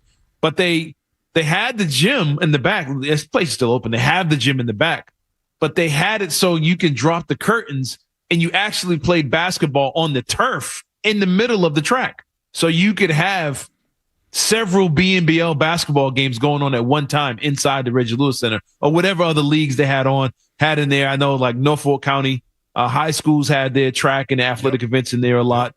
And there was a lot of events going on in there, but they could drop that curtain, still have track going on the outside, and in the middle of that have 4 courts of basketball and have curtains then divide each one of those 4 courts up and play ball. It used to get hot in there, but it was pretty cool. It was awesome.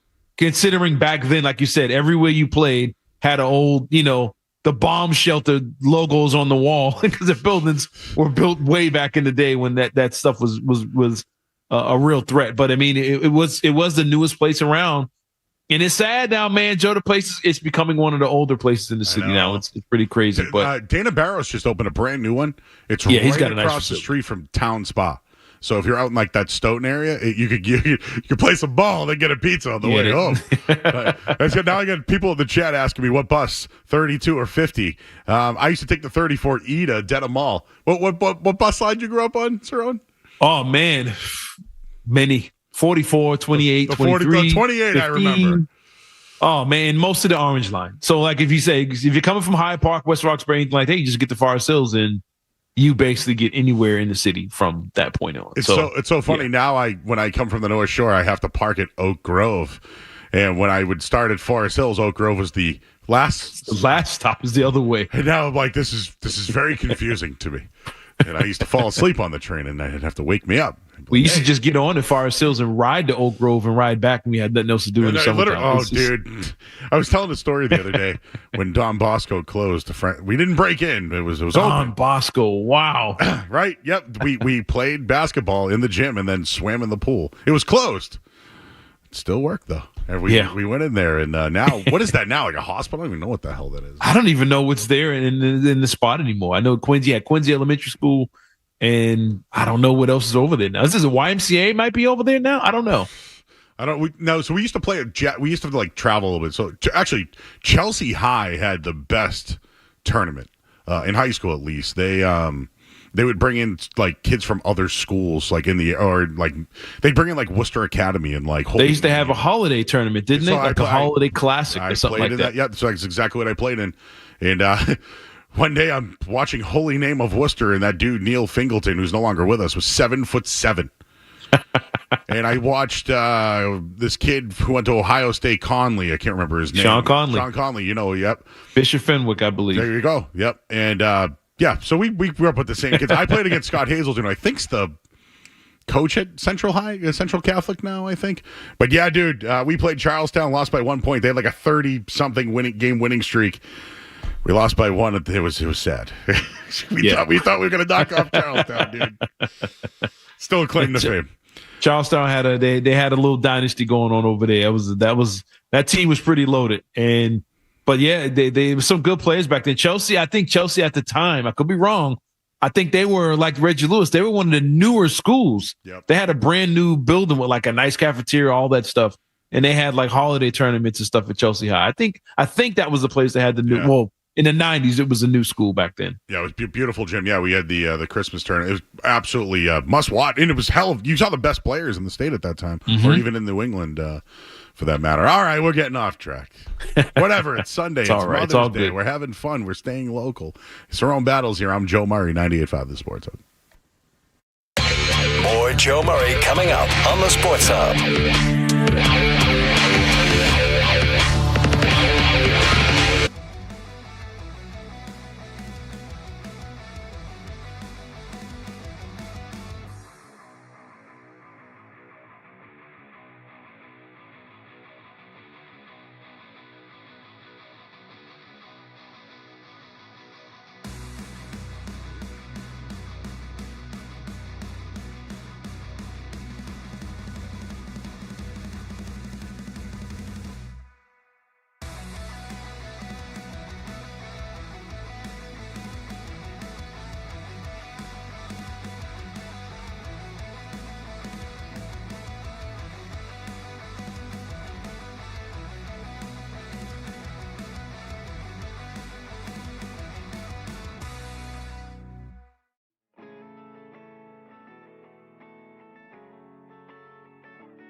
Good friend Paul Perillo of Patriots.com checking in, said he loved the high school hoops talk.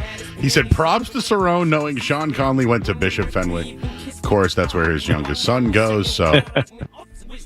Man, Conley was tough. Oh, my God, he was tough. I think he was a year ahead of me, but yeah, we were sitting in the stands because we thought we were going to have to play them. And because we were in the Catholic division, so I'm watching this guy, and I'm like, am I going to be the guy? I'm the tallest, so like, am I going to be the guy to cover this guy? That dude was tough, man. I think it was against South Boston. Ooh, late 90s at a same thing holiday tournament. I think it was at Madison O'Brien. You know, they had the several courts together. This wasn't the championship Southeast. This is a year after I think Monty Mack had left. And I think, if I'm not mistaken, Conley went there and we had like 60, a 65, something ridiculous. And it was like, okay, that's what an NBA player looks like. That's if anybody's ever seen a guy who's legit D1, another level player. He had the size, he had the jumper, he had the handle, he had everything, and it was like, oh, this dude's he's one of them. It was like one of those moments you remember, like, okay, I got to see what a real hooper looks like, and he was on an absolute another level when it comes to basketball. He was phenomenal to watch. I always tell people this, but the best basketball player you may have ever known or played with probably didn't go to the NBA. Like it's a difference. it really is, and it's wild. As I'm getting more texts, Wiggy was a great player. Played a little quarterback in high school, and then obviously went to Marshall, I think, and then Georgia, and that's how he became. But if you remember, Jamal Jackson was one of these names. Sean Williams. But locally, a couple of years ahead of me was the Chris Herron, Scooney Penn era. Yeah, Scooney Penn was tough. They were must watch. Like, Scooney Penn, I think ended up making. I think he was Big Ten. He was all Big Ten, all conference in Big Ten, and in the Big East. So whenever the conference BC was at the time, I think he was good at BC, and then went to Ohio State. Did the same. That's what Conley ended up at Ohio State with him. Scooney Penn was fantastic, and he's still. I didn't know he's an assistant coach. I think for the Grizzlies, he's still coaching in the NBA. Oh wow.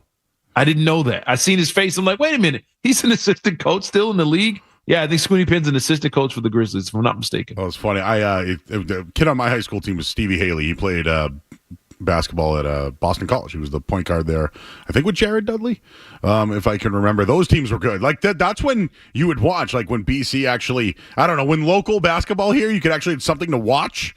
They stayed local. And now they're all going to Tilton. They're going, Tilton Academy, Worcester Academy had a run. Craig Smith, if you can remember, he played in the league he was at BC. They had Jarrett Jack. He was like a, I know a kid that mentioned Stevie was on that team. Colt Brennan was a quarterback. Wow. there. Went to Colorado, then went to Hawaii. Obviously, he's no longer with us. I knew him from back in the day, but they were loaded. Worcester Academy, holy smokes! All the teams in Tilton still to this day, but now it's all prep schools around here where you wish they would go local, and they don't. It's sad. Yeah, I think the top prep school, though, one of the top ones in the country, is actually up in New Hampshire. Man, Brewster Academy's got some NBA. Some NBA hoopers that have gone through Brewster Academy, and they don't get recognized enough as being one of the top high school programs, in the nation. And it's right up there in New Hampshire, and they don't get the love that they should. But there's some hoopers that come through Brewster Academy. Donovan Mitchell. Donovan Mitchell's probably the best one. Buddy Boeheim, he's obviously kind of just whatever. You saw him in college, but they had Jeff Adrian was a local kid as well. But yeah, you're right. Brewster has been putting out, and Michael Carter Williams, remember, was a rookie of the year from around here. There's, anyways. Now we're going down the rabbit hole. It's all right, man. There's a lot of good hoopers out there, and it's good to see from the New England area. And it's good to see that's continuing now with AJ going out to BYU, Cooper Flagg at Duke, going to NBA now. And, it's an unfortunate situation with Terrence Williams because he would have been another one. So you could have had a 3-year run of Terrence Williams, Cooper Flagg, and AJ DeBenster going, all three local guys, all New Englanders. probably would be top 3 picks in the NBA draft, which is a phenomenal thing for this region. But to see the kind of talent coming out of here in this area finally getting the recognition it deserves when it comes to basketball is real cool to watch. And I can't wait to see who's coming up next behind them. All right, we got loaded phone calls. Let's talk to Brendan in Waltham. Brendan. Hey, guys. It was nice hearing you talk about the Reggie Lewis Center, and it's apparent that place had a very positive impact on you. And I'm just thinking you guys would make really good stewards for helping raise the massive amount of funds that are needed to renovate that place. But there's NBA players making $50 million a year. The money's out there. I know. Yeah. I don't want to get it into a political discussion, but they've been trying to redo White Stadium, and Yeah, it's right as you see.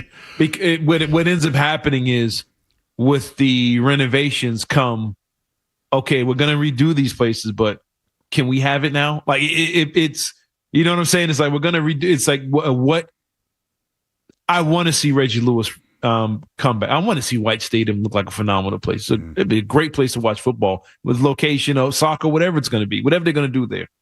But with all the, like I said, all the political stuff that comes with it, that I'm not really sure what's going on the inside. I want to see it renovated. I want to see these places brought back to life. And I want to see the city kids and the local kids benefit from it. But I just don't know what comes with it. Okay, we're going to rebuild these places. But now it's $20 to get in. Now concessions are $10 for a hot dog.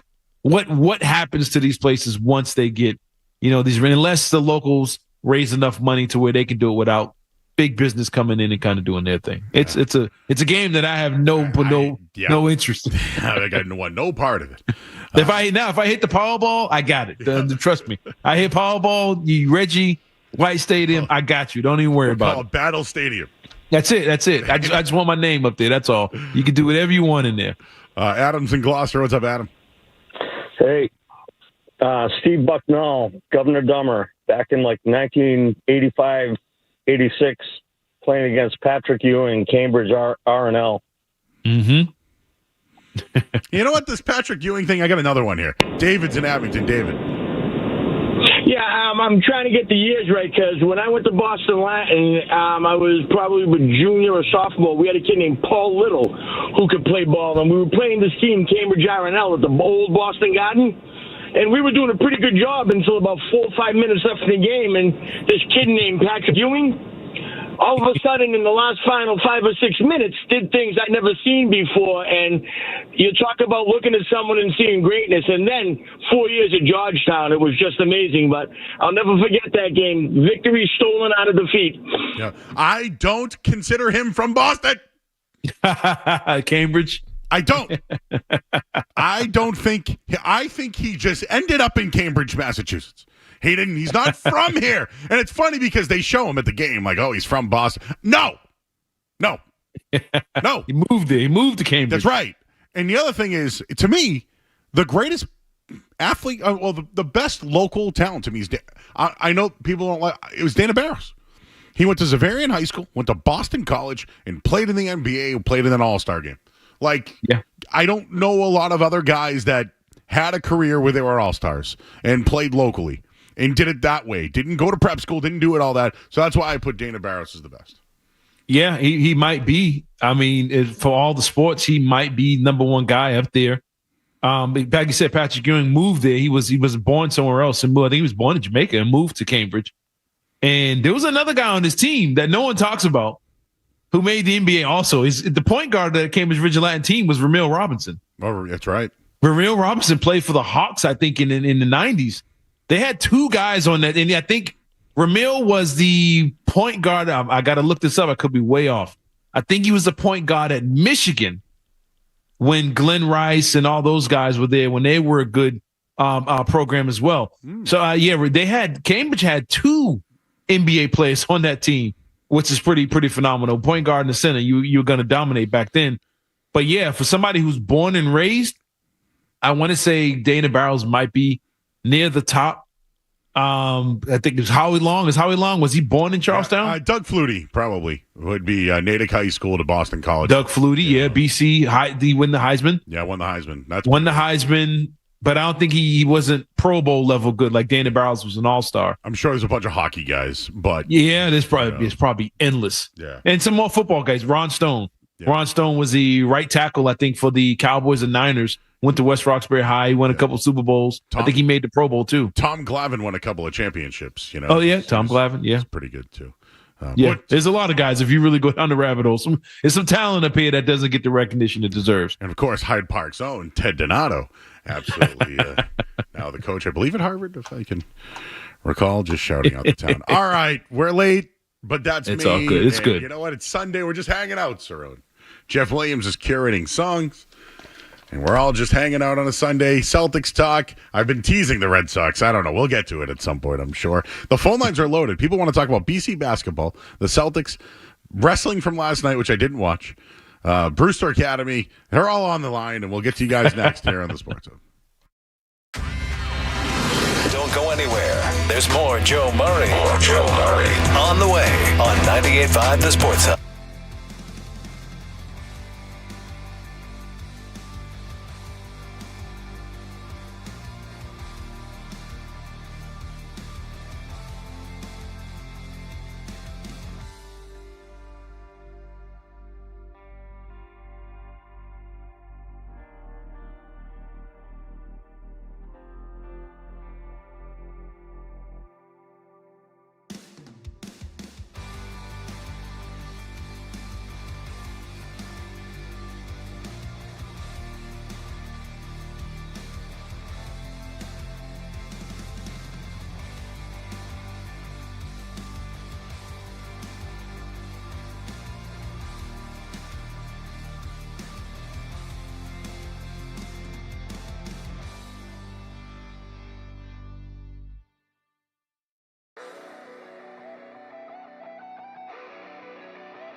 '83 when it came out in '89.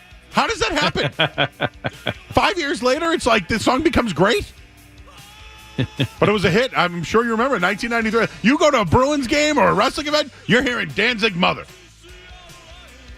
Oh, well. You know, but you know why you know this information and stuff, Joe? We had a thing back in the day called pop-up video. Oh, yes. We used to watch videos, and randomly in the middle of the video, they would just put facts about the artist, the director, the music video, anything. They would just put facts, and we would sit there for hours watching pop-up video, not realizing we're just retaining all this information from these videos back then. Can I give you one more? Beavis and Butthead. That's right. That's sure did. I love that you bring that up because what was her name? Jill Soblisk, whatever her last name was, passed away earlier this week. I'm like, I only know her because Beavis and Butthead watched her video. They had her video. Yeah, you're right. But no, Danzig Mother was, when they were sitting in their couch, was one of the songs. They were singing Mother. They thought it was funny that some guy was singing about their mother. It's just great that sometimes I'll see music, listen to music, and I'm like, oh yeah, Beavis and Butthead played this one time. Do you think I would have known what Devo Whip It? I mean, I probably would have known, but the video itself, because it was on Beavis and Butthead, if they even saw Kurt Cobain one day and they were like, who's this guy? But yeah, you're right. Pop-up video, all that. Again, the grind. If we were talking, why do I have the grind in my head? Was that what was on after? Because TRL became big later on. Maybe Dance Factory. Yeah, Dance Factory was. I think it was called Club Dance MTV. Factory. I can't think. Say again. Club MTV. I remember my sister used to watch Club that. Yeah.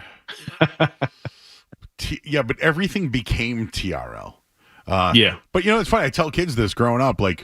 We didn't have we had CD players or a tape deck that you would put a tape into, and then had a CD player, but it would skip. If you went over something. And then back in the day, now you can just go on an app and pick the song that you want. But we used to have these CD binders that we would literally skim through to find a song.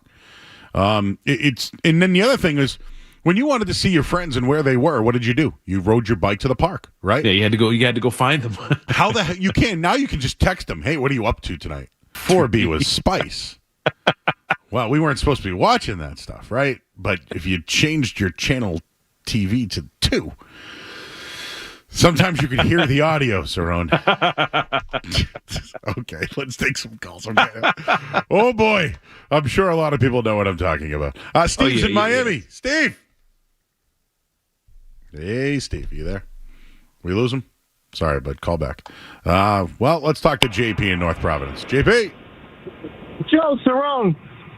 Joe, it's nice that you're back, a man of the people, doing a weekend show. I love it. Hey, you're talking old school TV. There was nothing like trying to watch Bobby Orr on Channel 38, and one of us had to hold the antenna or throw some aluminum on it.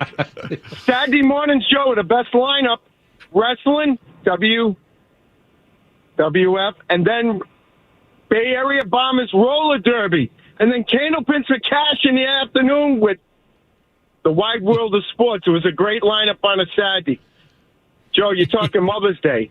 I got to represent here. One of the greatest Mama songs of all time, Carried the Mama from The Godfather.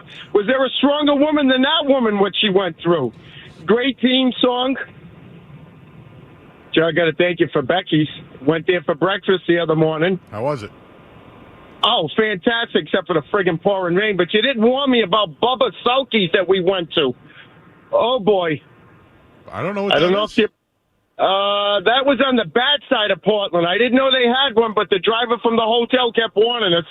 30 seconds in, I grabbed the guy's arm and took him off my girlfriend's shoulder. Oh, boy. So it was a dump. I didn't know about that. Dump. What about duck fat? Did you make it there? Oh, boy. Yeah, she kind of gets views. What can I do? We got to be ready, even at my age. But, Joe, local sports. Got to represent. Ernie DiGregorio went to North Providence High School. Yep. Rookie of the year. Gyms are named after him. Courts are named after him. And real old school Jimmy Walker. Again, it brought for local college basketball. Always kept PC right there. God bless you, Dave Gavitt. Thank you, buddy. I can't go any. Yeah, back when I first started in radio, Cerrone, like we just whatever we could get for guests. Like, and I don't mean that insultingly. Like, you would start a radio show. Ernie D was like, "Hey, you want me on? I'll come on." I was like, "You know what, Ernie D? Let's do it." So great guy, and listen, anybody from Providence, they'll tell you about Ernie D. Trust me.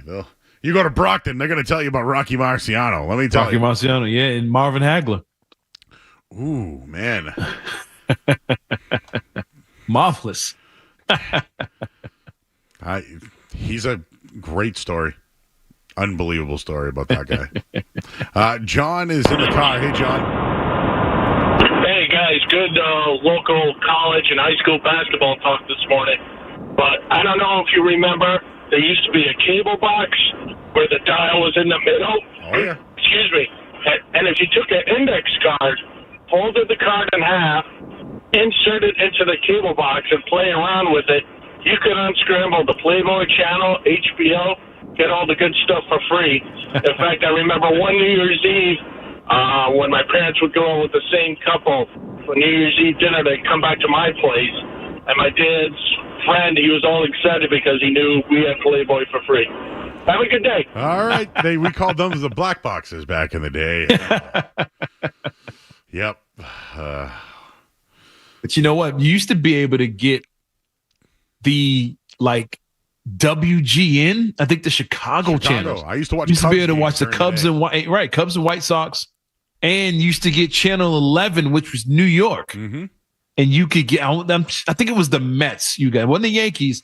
I think you used to be able to get Mets and New Jersey Nets games or something like that on one of the channels if it came too clear. It was weird, but you can watch Chicago sports and half of the New York teams, back in the day on I think it was channel 11. I remember. I don't know why, but I feel like it was like Connie Chung or somebody was like the news anchor. The host, I remember. News, I remember the Cubs games definitely, but I remember that New York station. I can't. And then it was like channel 11 something. I can't remember what it was, but yeah, I used to be able to get those. Well, you've seen Mrs. Doubtfire, right? So you know how there was that show with the old guy with the dinosaur that was really boring, and they were looking for that new show, and we had that on was it? I don't want to call it PBS, but do we have Boston local? Because I remember the math teacher who you would know the math teacher, right? Like Mr. Kit. Yeah, I think there used to be local programming on PBS at certain times, like a certain time of day.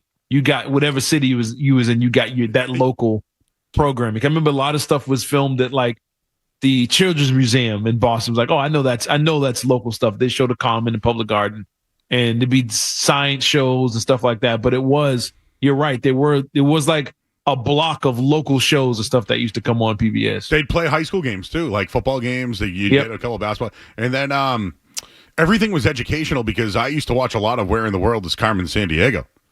Oh yeah, and I'd be singing that song. Gumshoes, the Warrant. Remember the woman that was always the woman that was yelling. What was her name? She was kind of famous. The one who used to just call out like, "Oh, you're getting close," or you just missed her. She was actually just talking about going down a rabbit hole. They never showed her whole face, but she's the lady from the movie Warriors, the DJ. And you used to see her mouth. You're getting close, Warriors. You just made it through. She's the same lady, and literally had the same role. That's funny. Jeff just popped on that one though. You mentioned the Warriors. Yeah, she was the lady in the Warriors on the radio. Like, I'm hearing the Warriors are making their way up 8th Street. Like, it was the same lady. Oh, yeah. Somebody just mentioned Channel 68. That was like a TV 38, like, competitor maybe or something. Was that the one that Al Caprillion was on? He was on. Butch Stearns, I think, was on. Yes, that's what it was. 68. That's right. Butch Stearns, right, he was. And Mikey Adams was on Mikey it, too. Adams, yeah. It was the old days. Wow, Channel 68.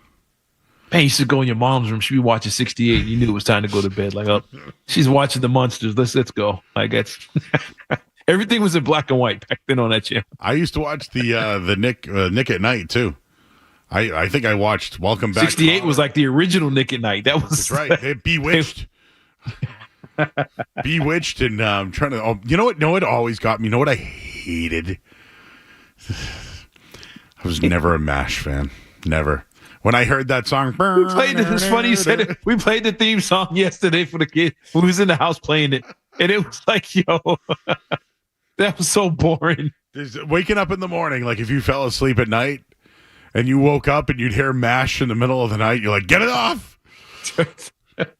MASH came on, you knew it was time for bed. Literally. And then when it went off, TV literally would go off the air. You would see the Jets fly over and they play the national anthem, and TV would turn off. Go to bed. Man, what a time. Oh, boy. All right. Well, I'm told we have to take a break because there's, some sad news in the world, and got to take it in for a minute here. So let's take it in for a minute. We'll continue the conversation. It's Mother's Day, everybody. You're listening to 98.5 The Sports Hub. You're listening to Joe Murray on 98.5. You're listening to Joe Murray on 98.5 The Sports Hub. Looking for the perfect gift for mom? 99 restaurant gift cards are the perfect gift. For every $25 you purchase, you'll receive a $5 bonus card for yourself. You gotta love the nines. Hey, it's Maz. As the weather turns from cold to warm, it's a great time to remind you that Bigelow green tea tastes great hot or cold. So, have it however you like it, but make sure it's always Bigelow, because when it comes to tea, settling is not an option. Bigelow tea, grab a mug and tea proudly. Hey, it's Hardy, and there are 3 things I think we all know about Bostonians.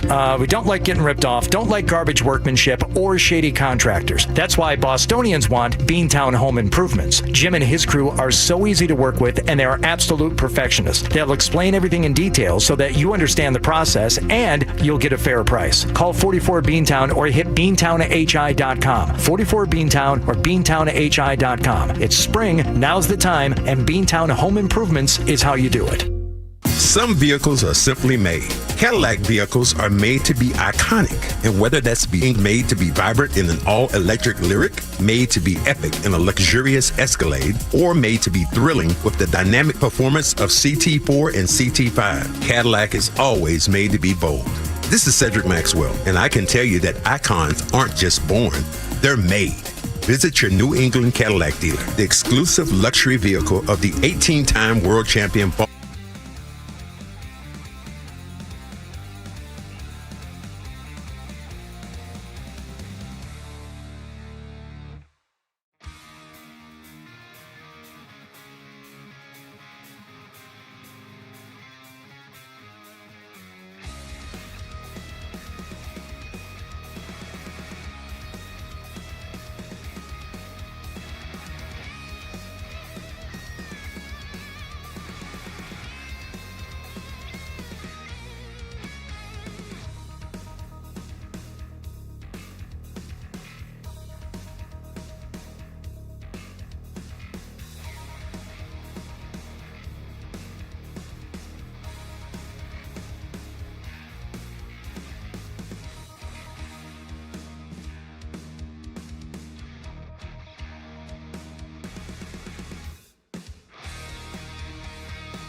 Well, back here on 98.5, the Sports Hub. Well, we have sad news from the wrestling world. I got a lot of people worried. What happened? Well, you may know that the wrestler Sabu died today at the age of 60. He just had a match. He was at WrestleCon. I saw him. He jumped off a table and did hit somebody, too. But yeah, I guess Pro Wrestling Insider is reporting Sabu has passed away. Wow. To be clear, he was an Indian actor, right? He was like, that was his gimmick, right? He basically emulated his uncle, the Sheik. Okay, the Sheik, exactly. And his uncle was the Iron Sheik, right? No, his uncle was just the Sheik. Yeah, the Sheik. But anyways, for anybody who watched ECW, how did we watch ECW back in the day? Telemundo, exactly. Literally, Cerrone, I'd have to put Channel 27 on. I watched World Cup soccer on 27 too. I remember. Yeah, and you had to watch that like 1 or 2 in the morning too. Yeah, but that's how I watched ECW wrestling. And Sabu was like one of the faces of the company. He passed away. We do a lot of wrestling on this show, so I figured. No. I mean, I remember he was stumbling on that one night before I didn't know, I had no idea who he was. A friend of mine was watching it over his house, and we're just randomly kind of paying attention, not really paying attention. And this dude jumps off. They was in a small venue, and he goes up in the balcony. He goes outside the venue, goes in the hallway, goes upstairs to the balcony, the next level up, and jumps off the lower balcony into the ring. And we were like, wait a minute. This dude just jumped. I've never seen anybody in wrestling go to the balcony and jump off the balcony onto somebody. Backwards. And yes, backwards.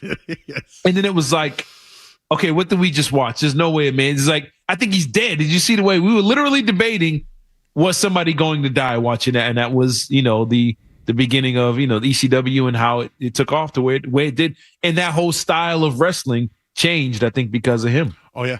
Listen, Stone Cold Steve Austin doesn't get the Stone Cold run. Mankind Cactus doesn't get that run. It doesn't happen with Rob Van Dam, right? Mm-hmm. Chris Jericho, for that matter. Yeah. Eddie Guerrero would have been. I'm just saying, a lot of these guys wouldn't have been. That was, I hate to say it, but it was a stepping stone. And what happened was those people followed. But yeah, some of the guys stayed true, though. Tommy Dreamer would be. The poor man's Hulk Hogan was, what's his face there? The Sandman. He still comes out with the cigarette in the bat to this day. But yeah, Sabu has passed. You're right, man. He used to, him and Taz, and jeez. I saw him at WrestleCon. Saw him. He just had a death match, I think, 2 weeks ago. Do you know what happened to this? Again, I'm the Reaper, right? Because I got this. I collect wrestling figures. So remember when you were a kid, there were these Hasbro WWE figures. Yep. Well, I got one in a box, and I was going to get it signed by Razor Ramon, Scott Hall, and there was an event, and I got Kevin Nash on the show, and then come to find out that Scott Hall is no longer with us. So I blame me, because it's sad. I go to see these guys, and then the wrestling story, though, there was a lot going on there. A lot of abuse to the body. Well, Sabu no longer with us. Let's take more calls. People are lined up. They want to get in. Let's go longest order of wait. It's Phil in the car. Phil. Hey, Joe. Hey, Cerrone. Good afternoon. Hey, what's up? Joe, you didn't watch Backlash last night? I mean, I didn't watch it, but I caught up this morning with Jeff, who I believe did watch it last night. It was a good show, man. That's solid. Cena and Randy Orton looked like they were 10 years younger. How about Cena? He went heel. Is he having second thoughts?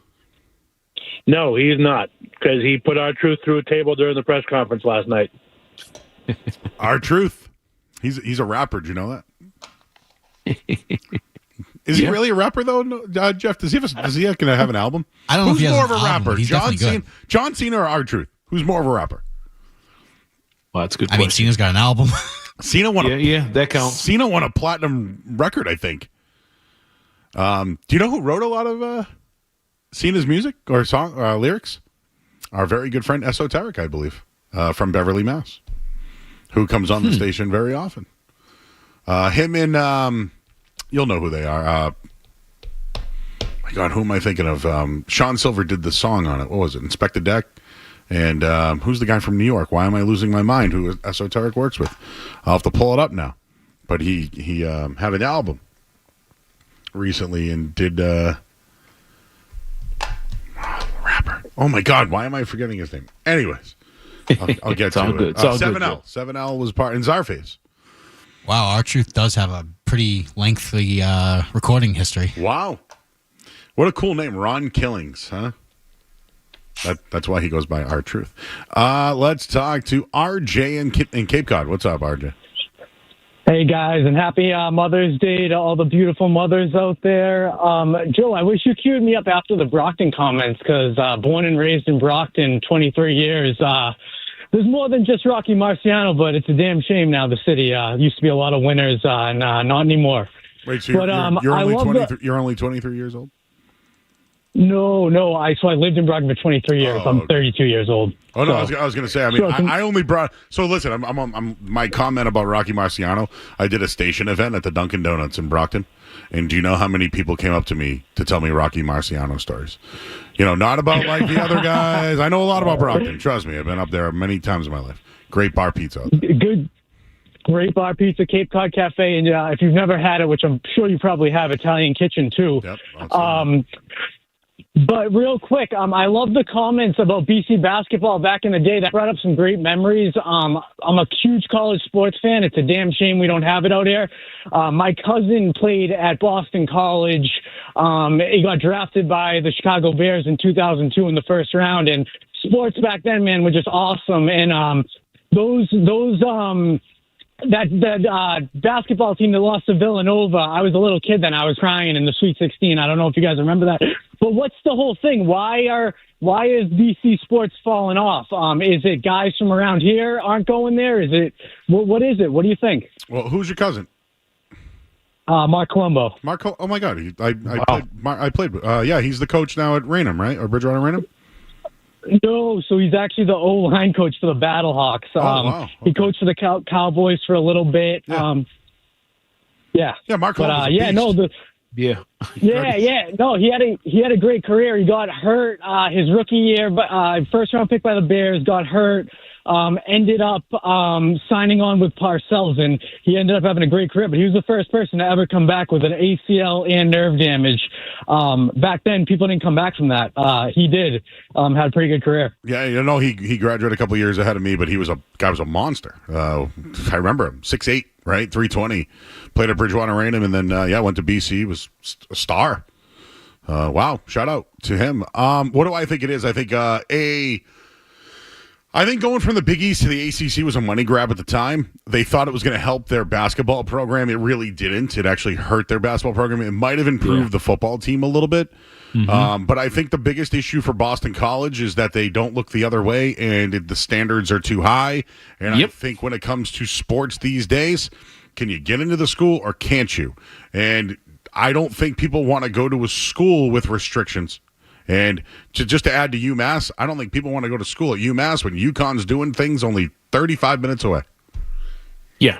I mean, you hit the nail on the head. It's what are you willing to sacrifice as a program to be a dominant team? I mean, it's the reason why there's a lot of these schools, the Stanfords and some of these schools just don't get over because they have their standards that they're not going to lower for athletics. They're not going to change their things for athletics. BC has a thing about them, but BC, I think there's things that they could do better on their end as far as keeping local talent. I think there was an opportunity. Oh, man, it would probably go back about 10, 15 years now. You talk about Michael Carter-Williams, but that era, it was Michael Carter-Williams, Pat Connaughton, with Jack Lehman played for the Trailblazers. Yep. You had Noah, what's his name? Noah Vonleh. Yep. And you had the other kid with the high top fade and went to Kentucky from Everett. Played in the NBA for a little while. Yeah. Big center. Yeah, I can't think of his name, but he was an All-American caliber player. Nerlens Noel. You had all those dudes and come out basically within the same time, along with Shabazz Napier that won the national championship in UConn. You had all those guys at the same time, and if you'd have found a way to get all of them at Boston College at the same time, you would have won a national championship. And I think that would have changed the perception of, not perception, it would have just changed BC's fortune. And I think people would have been looking forward to playing for BC. Everybody from New England would have went to BC. BC UConn still didn't lose anything, but BC would have been up there on that level if they would have found a way to keep the Noah Vonleys and Pat Connaughton's, Michael Carter Williams, keep all those guys together. They would have had something. And they had a similar opportunity, I think, coming out of the late 90s. You mentioned with Scooney Penn and Monty Mack and Sean Conley and Big Elton Tyler that went down to Miami.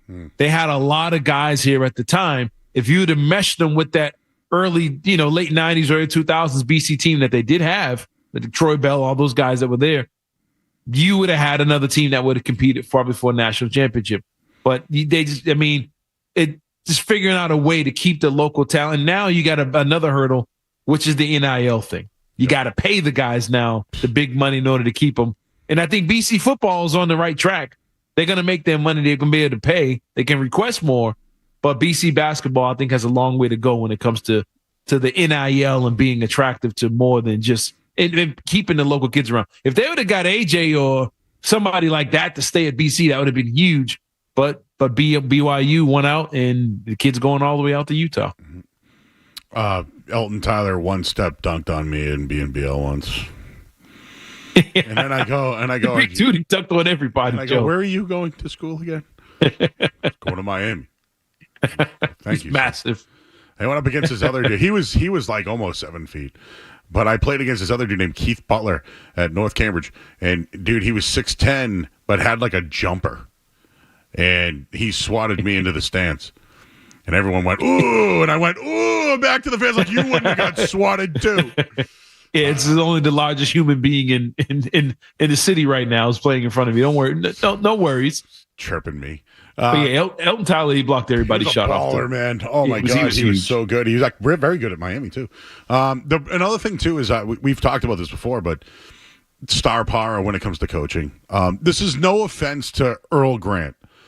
For anyone who knows Earl Grant, he's Boston College. For those that don't know, he's Boston College basketball's head coach.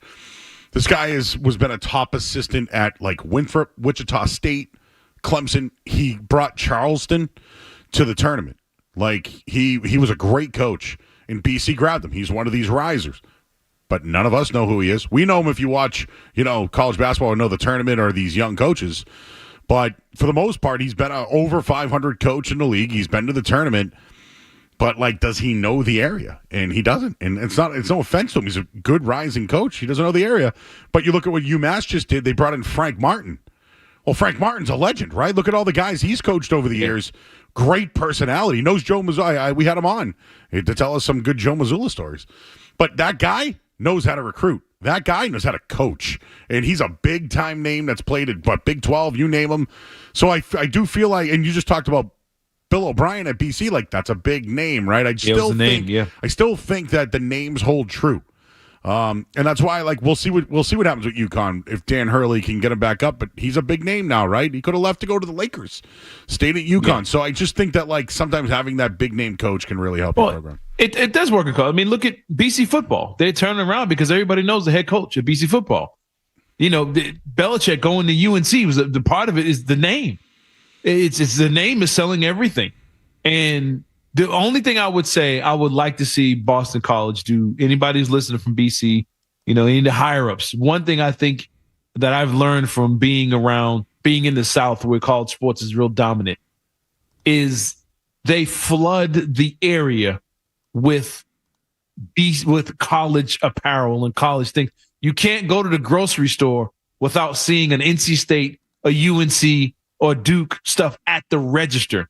They sell hats and jerseys and hoodies at gas stations. You're flooded with whatever. If you're in Durham, you're going to get Duke stuff everywhere. You're in Raleigh, it's NC State stuff. Anywhere outside of that, it's UNC stuff at gas stations, grocery stores, Walmart. You're flooded with it. And I think so the kids they grow up. If you grow up in a certain town, they already have in their mind, I'm going to go to one of these schools. It's a badge of honor to want to go to one of these local schools. And I think BC just put up some BC billboards with the schedule, something like that, all around the city. Just put it on the side of MBTA buses. Put it out there that you're a major ACC program And I think the kids would know more, but I think so many people in the city and in the state don't really pay attention to the fact that Boston College is an ACC school that's playing Clemson and BC. I mean, in Duke and North Carolina, people don't really pay attention to that because I don't think it's really marketed well enough and put out there for the people to see. All right, I wanted to just throw this out there, but this woman on Instagram today posted about a flight she had coming home from Denver. Said she met the nicest young man who sat next to her on the plane, offered to put her bag up on the overhead compartment, helped her with her tray, was very polite, yes ma'am, no ma'am. And people were walking by saying congratulations to him. She didn't know who he was. They were asking for pictures. He took all the photos. And she just goes to him, hey, like, who are you? And he was wearing Jacksonville Jaguars pants. And she's like, oh, are you an athlete? And he smiled and he goes, yes, I'm Travis. I was drafted by the Jacksonville Jaguars. And so she called her sons. She bought them the jerseys right off the plane, but was just talking about how nice he was and ended up giving her tickets and all that. But Mother's Day, right? Then he found cool. out, and gave, he ended up doing it. But he was here. Imagine just sitting on a plane next to Travis Hunter on the way home. Don't know who he is. And I took care of mom on another mom on Mother's Day. So that's pretty cool. Good for him. He's a good dude too. Smile. That guy's got a smile, bro. Yeah, he's gonna make a ton of money just off his personality alone. He's going places. Yeah, imagine if the Pats just lost that fight. I'm not gonna do that today. It's Mother's Day. It's all good, man. It's all good. All right, we gotta go break. We'll listen to 98.5 The Sports Hub. More Joe Murray coming up on the Sports Hub.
All right. Okay. You're a little older. Okay. I was 2000. Yeah.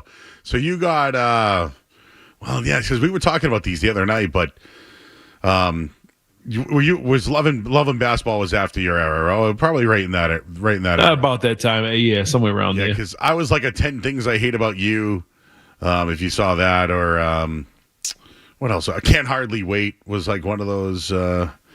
Again, this is I'm trying to think of what else. Well, when was Space Jam? I'm trying to think now. 95. Yeah, 95. Yeah, 95, 96. Ewing was a Space Jam guy. Patrick Ewing.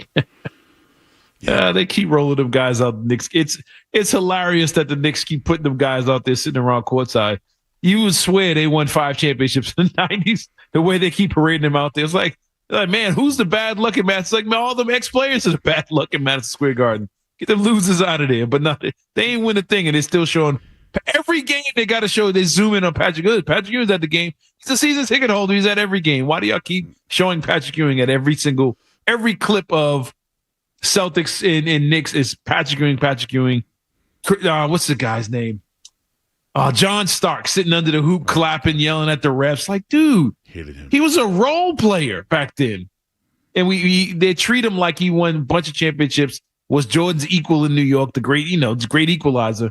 It's like, no, it's John Stark, dude. Come on, no one cares about him but y'all. John Stark, and they keep throwing him out there.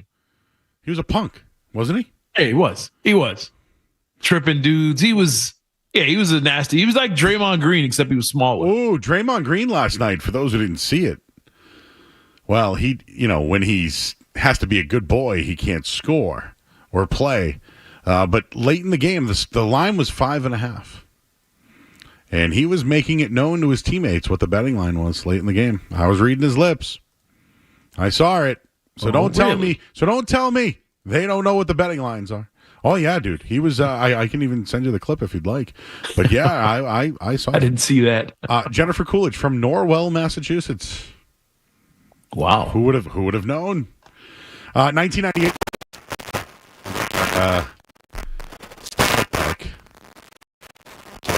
We should go to.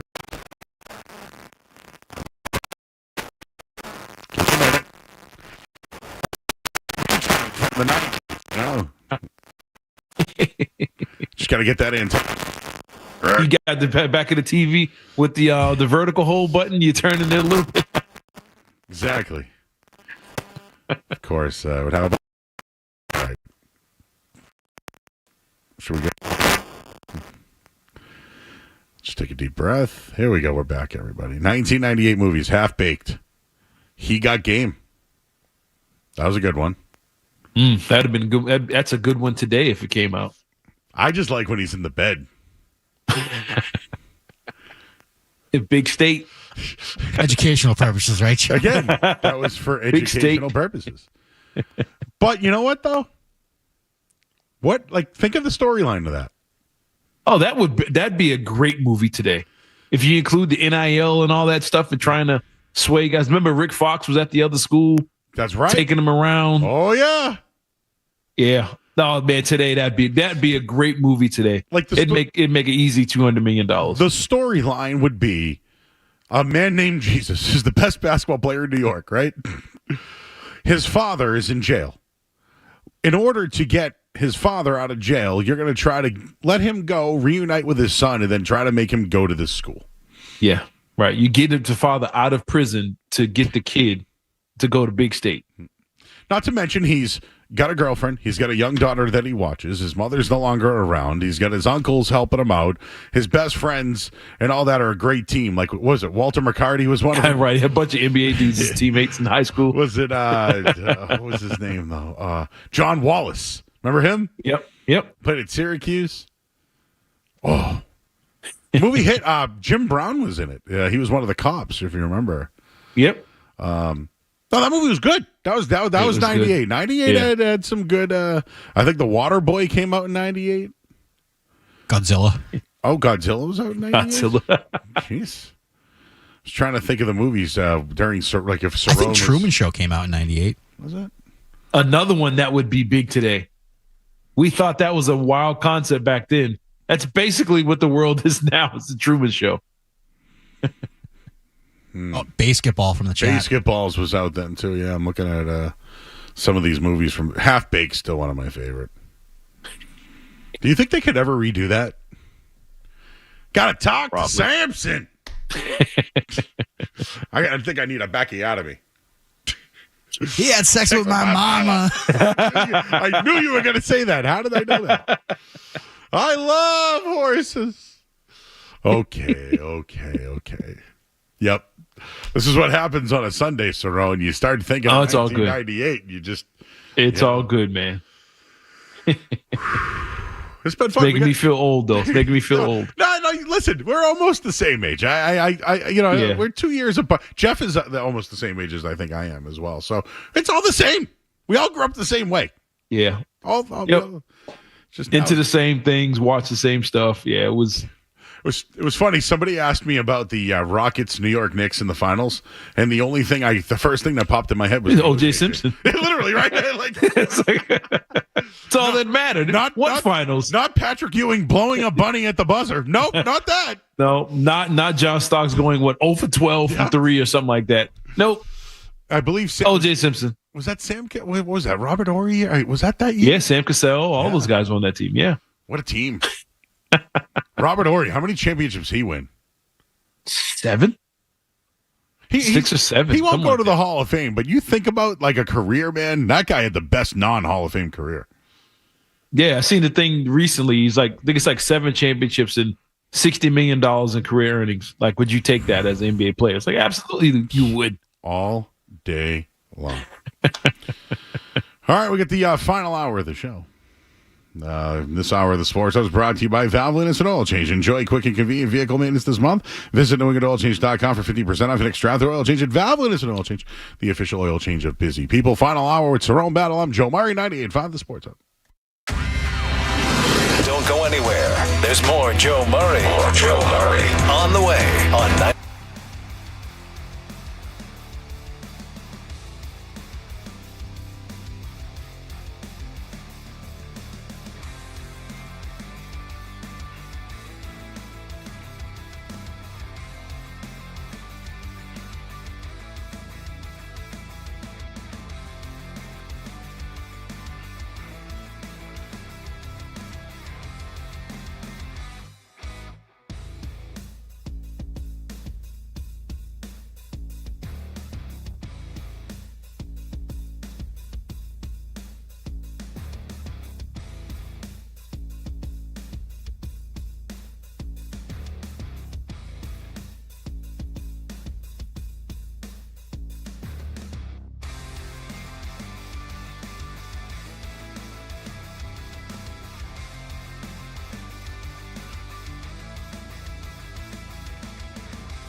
Mother, do you think they'll drop the bomb?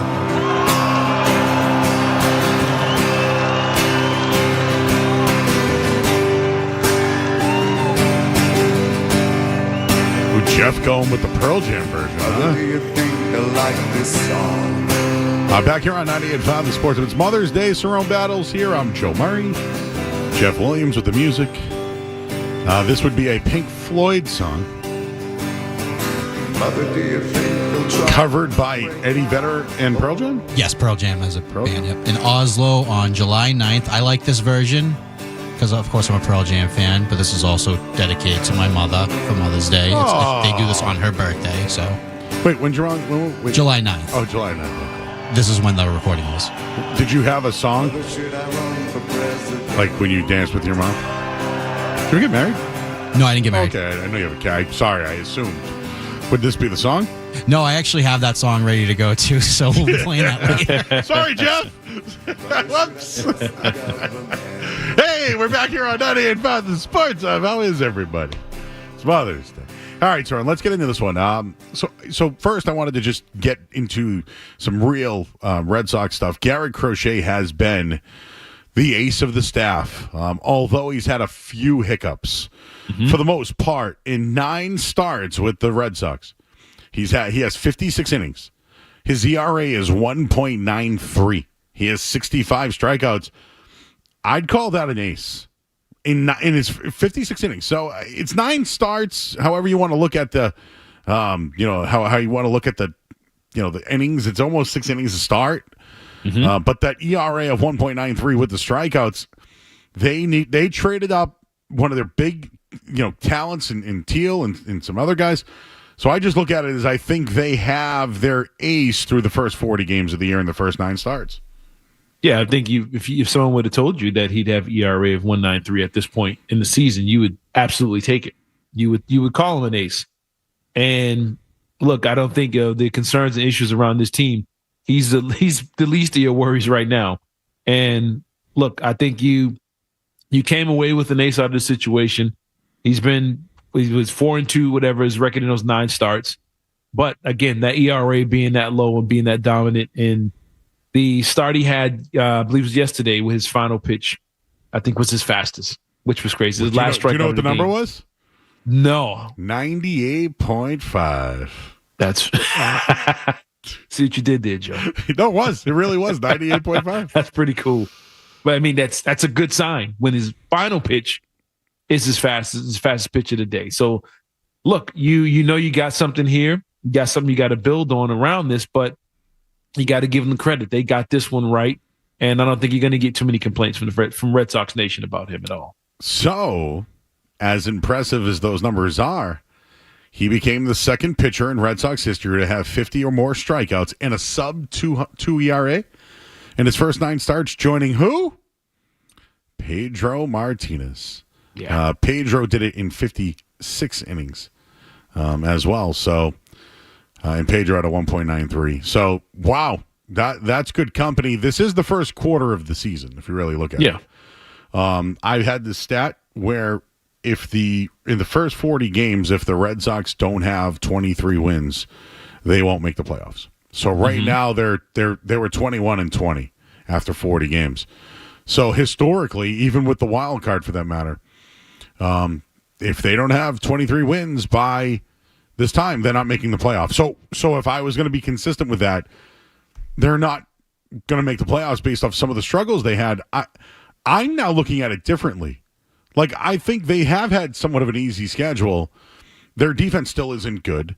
They've gotten good starting pitching, and then they get a good bullpen, and then the bullpen struggles, and then they get the good starting pitching. I still think Alex Cora has lost them maybe 4 or 5 games. Just by decision-making, maybe pitching to certain guys, leaving guys out there. I know they're downcast now. They have a roster move to make or a decision to make, and this is where the Rafael Devers thing comes into the equation here. But I think they can improve. I just am not going to bet on it because I don't think there's really any team culture. No, but then you got to look at it this way. The couple games you say you think he cost them, some of the issues they have, if you hold on to a couple of these games, leads that they had, at any point. You're 2 games out. Mm-hmm. you're 2 games. It's. I guess you can look at it and say we're looking at ourselves. We're a 500 team or a game above 500, and we're a 500 ball club. Or you can look at it and say we're in the middle of the pack in our own division. We got to win the division. We got to be close to winning the division. We got to be close to the wild card. We got to stay in it. If everybody's down, then we're in it. You know what I'm saying? It's not like anybody's running away from this Red Sox team. So you still have to look at it as we're still in this thing. We're still close. And in the last few years, we get in these situations where, they're 2.5 games out, they're 3 games out come August, whatever. And then something always usually happens. But I think you have to give this team credit for staying close and, kind of dealing. We're going to get into Devers or whatever. But when you're dealing with stuff with your star player and all this, and you look up, you're 2 games out of the wild card spot. So you have to hold on to the rope as long as you can. And hopefully you can improve and build that team culture that you were talking about. What did you think about the Rafael Devers situation? And I'll just kind of set it up for those who may have missed it. But Rafael Devers was asked to leave first base and become a DH. He was upset about it. It probably wasn't a great look for Alex Cora because it's his guy, right? Former Astro who won a Gold Glove. So I'm sure there's tension between Cora and Devers. So Cassis gets hurt, and Cora is like, no, I'm not going to talk to him. Nope, I haven't asked him. Then the other night, Craig Breslow, the general manager, talks to him, but he just won the game. He won the game. Like, he had a home run, had an RBI single. Like, he was flexing after the game. And so they went and talked to him, and he said no. Like, and then he went on to say things such as, well, he played the game. Like, he should know I can't play every position. I didn't think it was a great look out of Rafael Devers by any means. Yeah. In a way, though, I don't think he's absolutely awful in the field. He did lead the league in errors, though, the last 3 years or whatever. Mm-hmm. I don't know if he'd be a better first baseman. And I think he knows that. I think he knows he needs the time. The only thing I can't back him on is he makes $300 million a year. Mm-hmm. He wants to be the leader of the team, and you want the team to invest, and you're their best hitter, and you won't sacrifice yourself? This is what I mean by no culture. So I wanted your take on Breslow going to him, not Cora, and if eventually you think he will be a first baseman. I think eventually, yes. But to back up a little bit, it shouldn't get to this point. It should be as simple as, hey, you are playing. Now, I'm not asking you. You are playing first base. And you get mad about it. You can pout about it. And then you get over it after a little while. You're playing. And now, is it the right move? Is he going to be better? Is he feeling like, man, I don't want to look bad out there? That could be all possibilities. But you have to trust your manager / coach, whatever. You have to trust their decision-making. You have to kind of follow in with their authority and their position and what they're asking you to do. And it shouldn't get to the point where your GM has to talk to you. The owner has to talk, or whoever has to. No one should have to go through all this to talk to a player about moving positions. And it shouldn't get to this point, a star player especially. We hear athletes all the time, hey, I'm going to do whatever it takes to win. Whatever they ask me to do, I'll do it. Hey, what do you think about playing left tackle, right tackle? I'll do whatever it takes to win. Even if he knows he's going to get killed, you go along with it. You do your thing. If you're mad about the situation, you can talk to the coach later, but I'm going to do this, but I'm going to tell you what my concerns are. But the idea of saying, no, I'm not doing it, and then the team saying, well, we don't know what's going to happen here, it should never get to this point. And you don't want your star player leading your clubhouse telling people no when it comes to anything. I'm not doing it. No. And this has been a thing since the start of the season. And it's this no being defiant. I don't think that's the way to go about it. Look, if you feel you're not good enough or whatever, you might make some mistakes. Like you said, leading the league in errors and all that. Well, that's where you as a player got to get better. Then get out there and work on it then. So you're not worried about this. You're not Mitchell Robinson at the foul line. Go out there and do something about it. so you're not feeling so negative about the potential of mistakes that can happen. But you should be, if your coach asks you to do something, you should be able to do it. Any player on any team, any professional team, star or no star, if your coach says, hey, man, you're doing this, you can be mad about it, but you should be able to go along with it. Well, the thing is, the coach didn't say it. So I want to get into that. And I think there's issues in the Red Sox locker room. What I mean by issues in the Red Sox locker room, how important is winning? How important is winning? I want to get...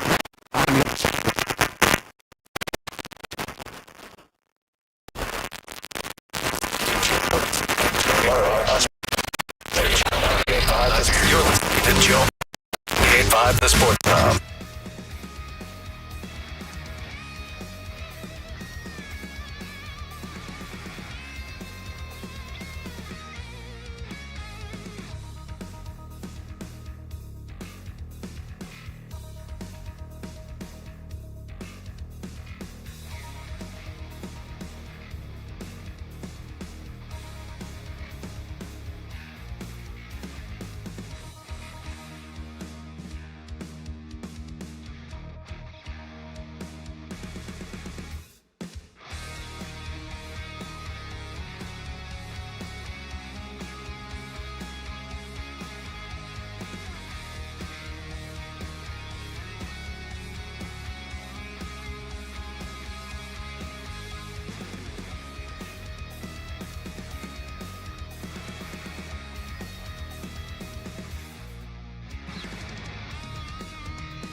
stripes as a Major League Baseball player. Mm-hmm. He's won a championship.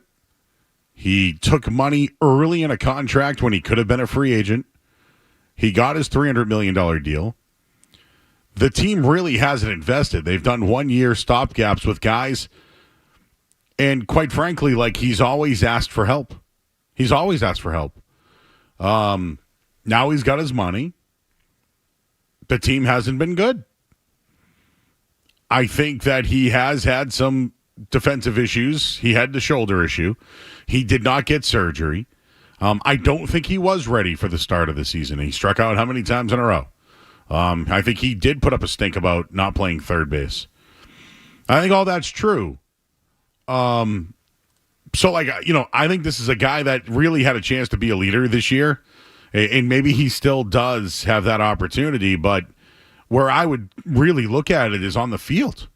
Like last night, Devers went 4 for 4 with a double walk and 3 RBI. And, since that terrible struggle that he had to start the year, which was like a major league record, I believe. If you want to look at his numbers, Buster Olney posted this morning, but Devers, after going hitless his first 5 games of the year, he's batting .311. So, I mean, they need Rafael Devers for the simple fact that he's a hitter. Like, he's their best hitter. There's no doubt about it. He's their best hitter. I agree with him to a degree. Like, when I look back on it, Manny Ramirez would complain, David Ortiz complained, Pedro Martinez complained and got an extension out of nowhere, okay? Yeah. Mm-hmm. I just think Devers is doing what he's been known to happen in that organization with that owner. Mm-hmm. So after the win the other day, when the GM came to him, he called out the GM. And to your point earlier, you said that they should have handled this a long time ago. It was so bad that the owner got off his yacht and flew to Kansas City to talk to him. So I don't know what the conversation is, but you know what I think John Henry thinks? I think he thinks that his manager didn't want to talk to him and that the GM did talk to him and got disrespected and couldn't do their jobs. That's what I think. And that the owner had to go there and be like, hey, do we need to clear something up here? I don't know. 4 for 4 yesterday. He scored the only run, I think, the other night. I'm just saying, I'm wondering if the message was, we've had poor communication and we haven't done things right by you. But they did set the tone that they would like to see them be better teammates. So I don't know if John Henry going there is the first step to team culture. But for the people that want to get on Devers for doing what he's doing, or even the GM or the manager or any of that, there's been no culture for that team in years. Since 2018, there's barely been any culture. And if you want to use the year against the Yankees, fine, you can, but they won. The problem with the Red Sox is they're always looking down the road. In our chat today, when's Roman Anthony coming up? When's Marcelo Mayer coming up? When are you going to see these guys? It's never about winning games. What's right now? Win games now. And I think that's the problem with the team. And the guy who could change this, it really is Rafael Devers. Yeah, I mean, and you made a good point about him earning a reputation and earning some pull in that building for what he's done. He's performed. He's done his thing. And he probably feels like, why do I have to be the one to make any sacrifices? Why are you coming to me all the time about changes, what I need to do, what I have to do? I've earned the right to say, not even to say anything. I've earned the right for you to leave me alone and let me do my thing. And I understand that. I understand it's like, why does everything got to come down to me? And where do I go? Where do I play? Why am I constantly being the one to ask to sacrifice when I've done my share of sacrificing around here? And look, the whole thing with Henry going all the way out there to speak, to talk to him or whatever. Look, I don't know what the conversation could be. I don't know how come he can't just talk to his manager, talk to his GM, talk to those around him, and kind of get to the bottom of it. It's like, was he going out there to get in Devers' face, or was he going out there to show support? I think that's the part we have to find out. But I think it shouldn't come down to this. And you're right. So much of the focus is on prospects, the future, who eventually is going to play here, who eventually is going to be the face of the team and all this other stuff. And not enough of it is focused on today. the current players, the guys you have under roster, the guys that are actually performing on a major league level. Like you said, 4 for 4 last night, 3-11 since the slump. Don't go to those guys and try and ask them to sacrifice and make changes. We should be making your focus elsewhere and getting everybody else up to the level that he's at right now. And he might be a lot better off than just a 500 team. Can I give you a comparison on this? Just let's compare it to like the Celtics run. The Celtics early on drafted Brown and Tatum, but they got aggressive, right? They got Al Horford as a free agent. Gordon Hayward came in at one point, right? Kyrie, Kemba Walker. Then they made the Kyrie trade. They had a nice little run, right? They played well without him. Kemba Walker, as you mentioned. They went on runs. They won games. They learned how to win, like, regular season-wise. And, in the end, what they ended up doing was they just got rid of all those guys and tried to play with Tatum and Brown, right? And they had success, but they lost. They lost in the finals. Like, they lost. They lost to Golden State Warriors. Yep. And what ended up happening? They removed some of the culture, right? They removed Marcus Smart, who was a big part of, well, at least he thought he was a big part of this, right? Yeah. Malcolm Brogdon was 6th man of the year, but wanted more playing time. They removed those guys, plus they were Ime guys, right? And they brought in Drew Holiday, who's a winner, and Kristaps Porzingis, who, let's call it what it is. When healthy, he's a difference maker. Yep. But they still had Tatum and Brown, and they built a culture, right? They built a program. There's none of that here with the Red Sox. And I just bring up guys over the years. They just sign them to 1-year deals. They make their money, and then they go somewhere else. There's never been any, continuity, I guess is the word I'm looking for. Yeah. And, when I look at it now, I don't see Trevor Story here long-term. I don't see Tristan Cassis here long-term. I hope Bregman wants to be here long-term, but you don't know that. As far as their outfield goes, Duran and Abreu and Rafael, Rafael just signed an extension. The second baseman just signed an extension, Campbell. Devers is here for 8 more years. Yeah. I just think that they don't really have any guys with continuity on the team. And maybe if Devers does make the switch, he could lead by example and be the captain and be the guy that changes the culture. And right now, him not doing that, they don't have it. And I think they're waiting for Anthony and Mayer and all these guys because it's what they're banking on is the future and change. Yeah, it's the Philadelphia 76ers process all over again. It's trust the process. Trust one day, these young guys, one day it's coming. It's coming. Trust the process. It's coming. It's coming. Meantime, you're losing the guys that are currently there. The guys that kind of make up your roster. Not losing them, but having your issues with them. And my I guess my overall concern with the Devers situation is how does it play out in the locker room? How are the other players affected by this? How are they looking at him? How are people on the outside looking at the Red Sox? These guys are going to be free agents, at the end of the season. Are you crossing the Red Sox off your list because the way they're going after their star player, the way they're asking him to make the changes and the sacrifices? Are guys out there who are looking the opposite? If I was in Devers' position, I would do this. I'm going to go there and I'm, not take his spot, but I would do this. I'd sacrifice. Or you got guys out there why are they asking these veteran guys, these, all-star level player to make these changes and make these adjustments to correct their issues that they're responsible for. Why are you asking him to do these things? So it's a lot of people watching this Red Sox team and paying attention to how this stuff plays out. It's a major team in a major market right now. Again, 2 games out of first in the AL East. People are paying attention to this. This is a story. And they want to see how it plays out and how it plays out long-term. And then what happens after the final decisions are made. But I'm just wondering, how does this look to the players in the locker room and to the players on the outside of this organization? I'll say this. When the culture changed in 03-04 for the Red Sox, it was the memorable moment when Nomar was sitting on the bench, the team was all on the front step, and Derek Jeter jumped into the stands. Yeah. And the whole team looked back, and he sat there. He didn't get up on that front step.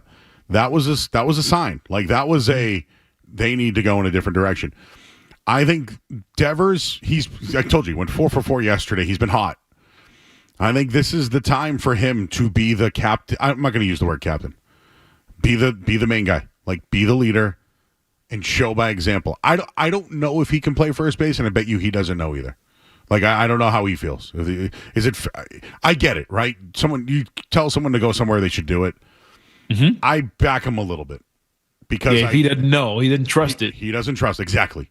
And you want to put somebody out there that's going to be like that? Right, and then we'll be the first ones booing him for being out there. I will again, turn up your radio so you hear me correctly. I never will defend somebody who makes $300 million.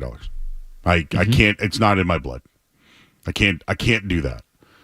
But what I can tell you is if he does this, it's his chance to make or break.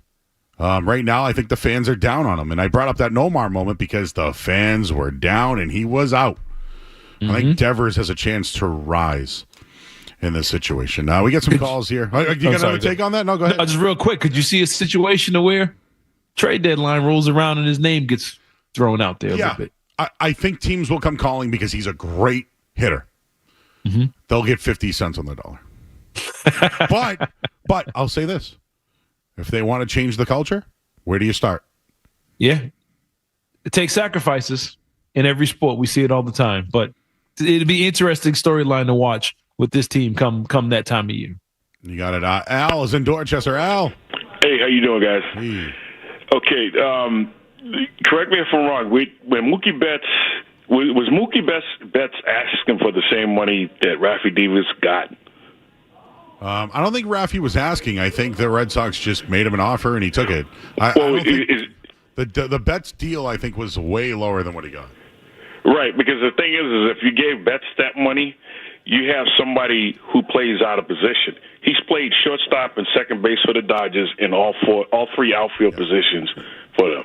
He's been playing out, and he's a Gold Glover too. Yeah, supposedly the Red Sox offered him a $300 million deal. He got $12 and $365 with the Dodgers. Is that what it is? He got $65 million more to go to the Dodgers. Okay, that's a lot of money, dude. That's a lot of money. Okay, but real quick though, they had a choice. They had Bogarts, Betts, and Devers, and they got rid of both of them and kept Devers.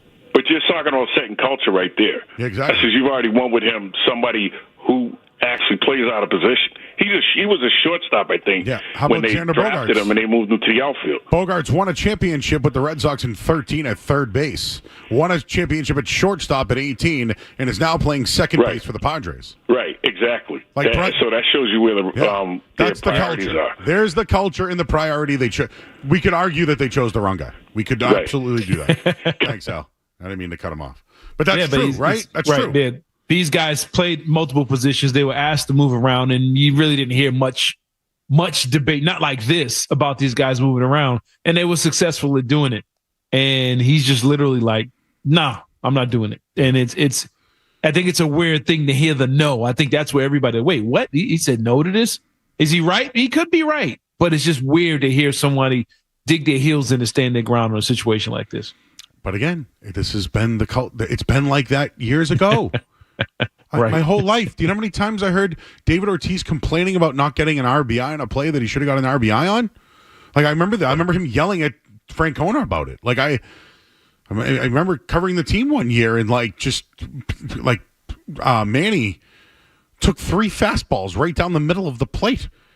And they were like, dude, are you okay? And he was pissed because they called him out for coming home late from hanging out with Enrique, whatever his name was. That all happened. Like, this stuff is real. Pedro didn't want to come to camp unless he got his extension picked up, his option picked up. Yep. Like, all those things really happened. So if he's doing all this through the media, it's like his way of cry for help or whatever. I don't know. It's hard to defend a guy who makes that kind of money. Buddy wants to talk about hot dogs. Hey, buddy. I want to talk to Samson. That movie can never be remade. And one of my best friends from childhood is he's African American, and his favorite line, his go-to, no matter what he's doing in life, and when he's succeeding, because it's hard being black and gifted. It's killer every time. I got you, bro.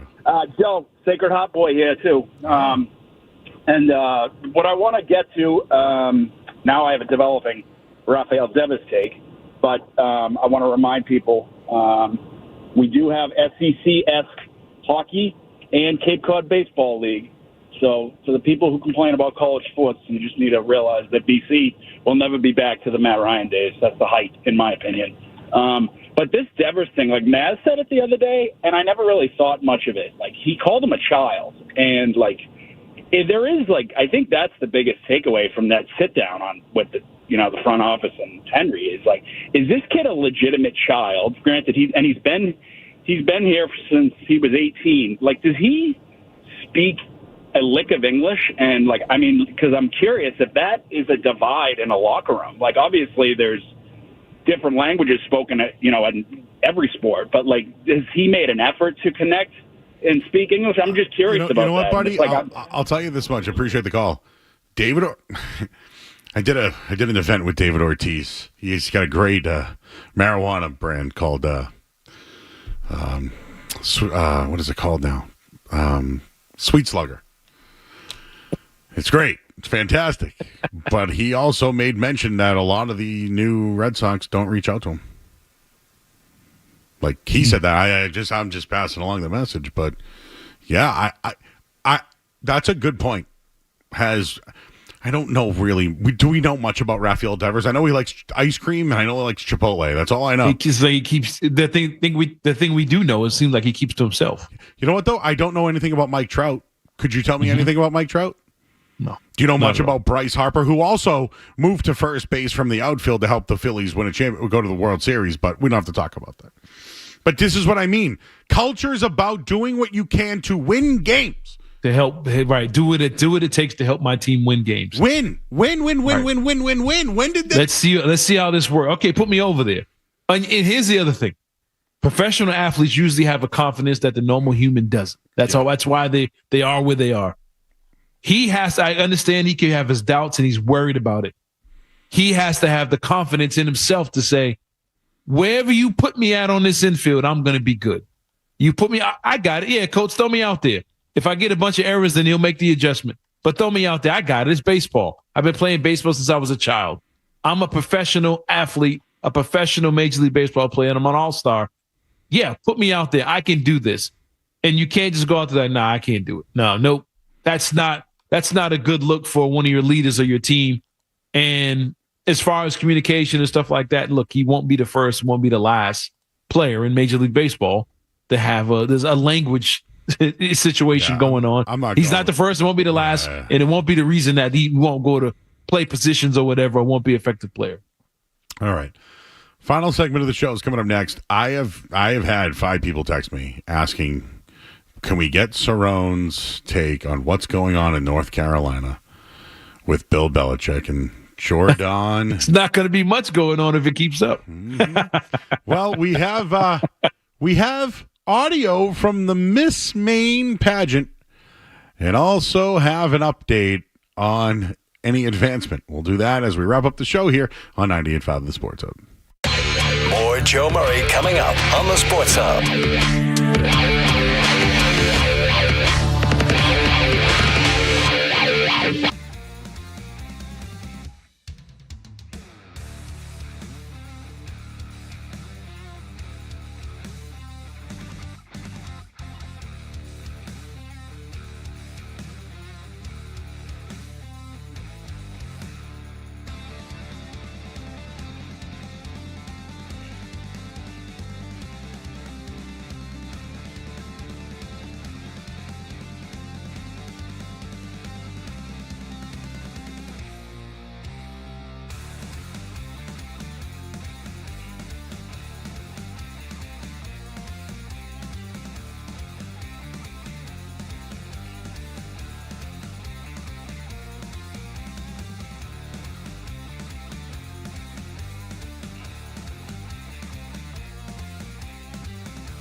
What's going on there? Is she there or not, Cerrone? I heard Pablo Torre say she's out. I heard UNC say she's in. She's at the pageant yesterday. By the way, it didn't come off well, but there wasn't a big pop for her.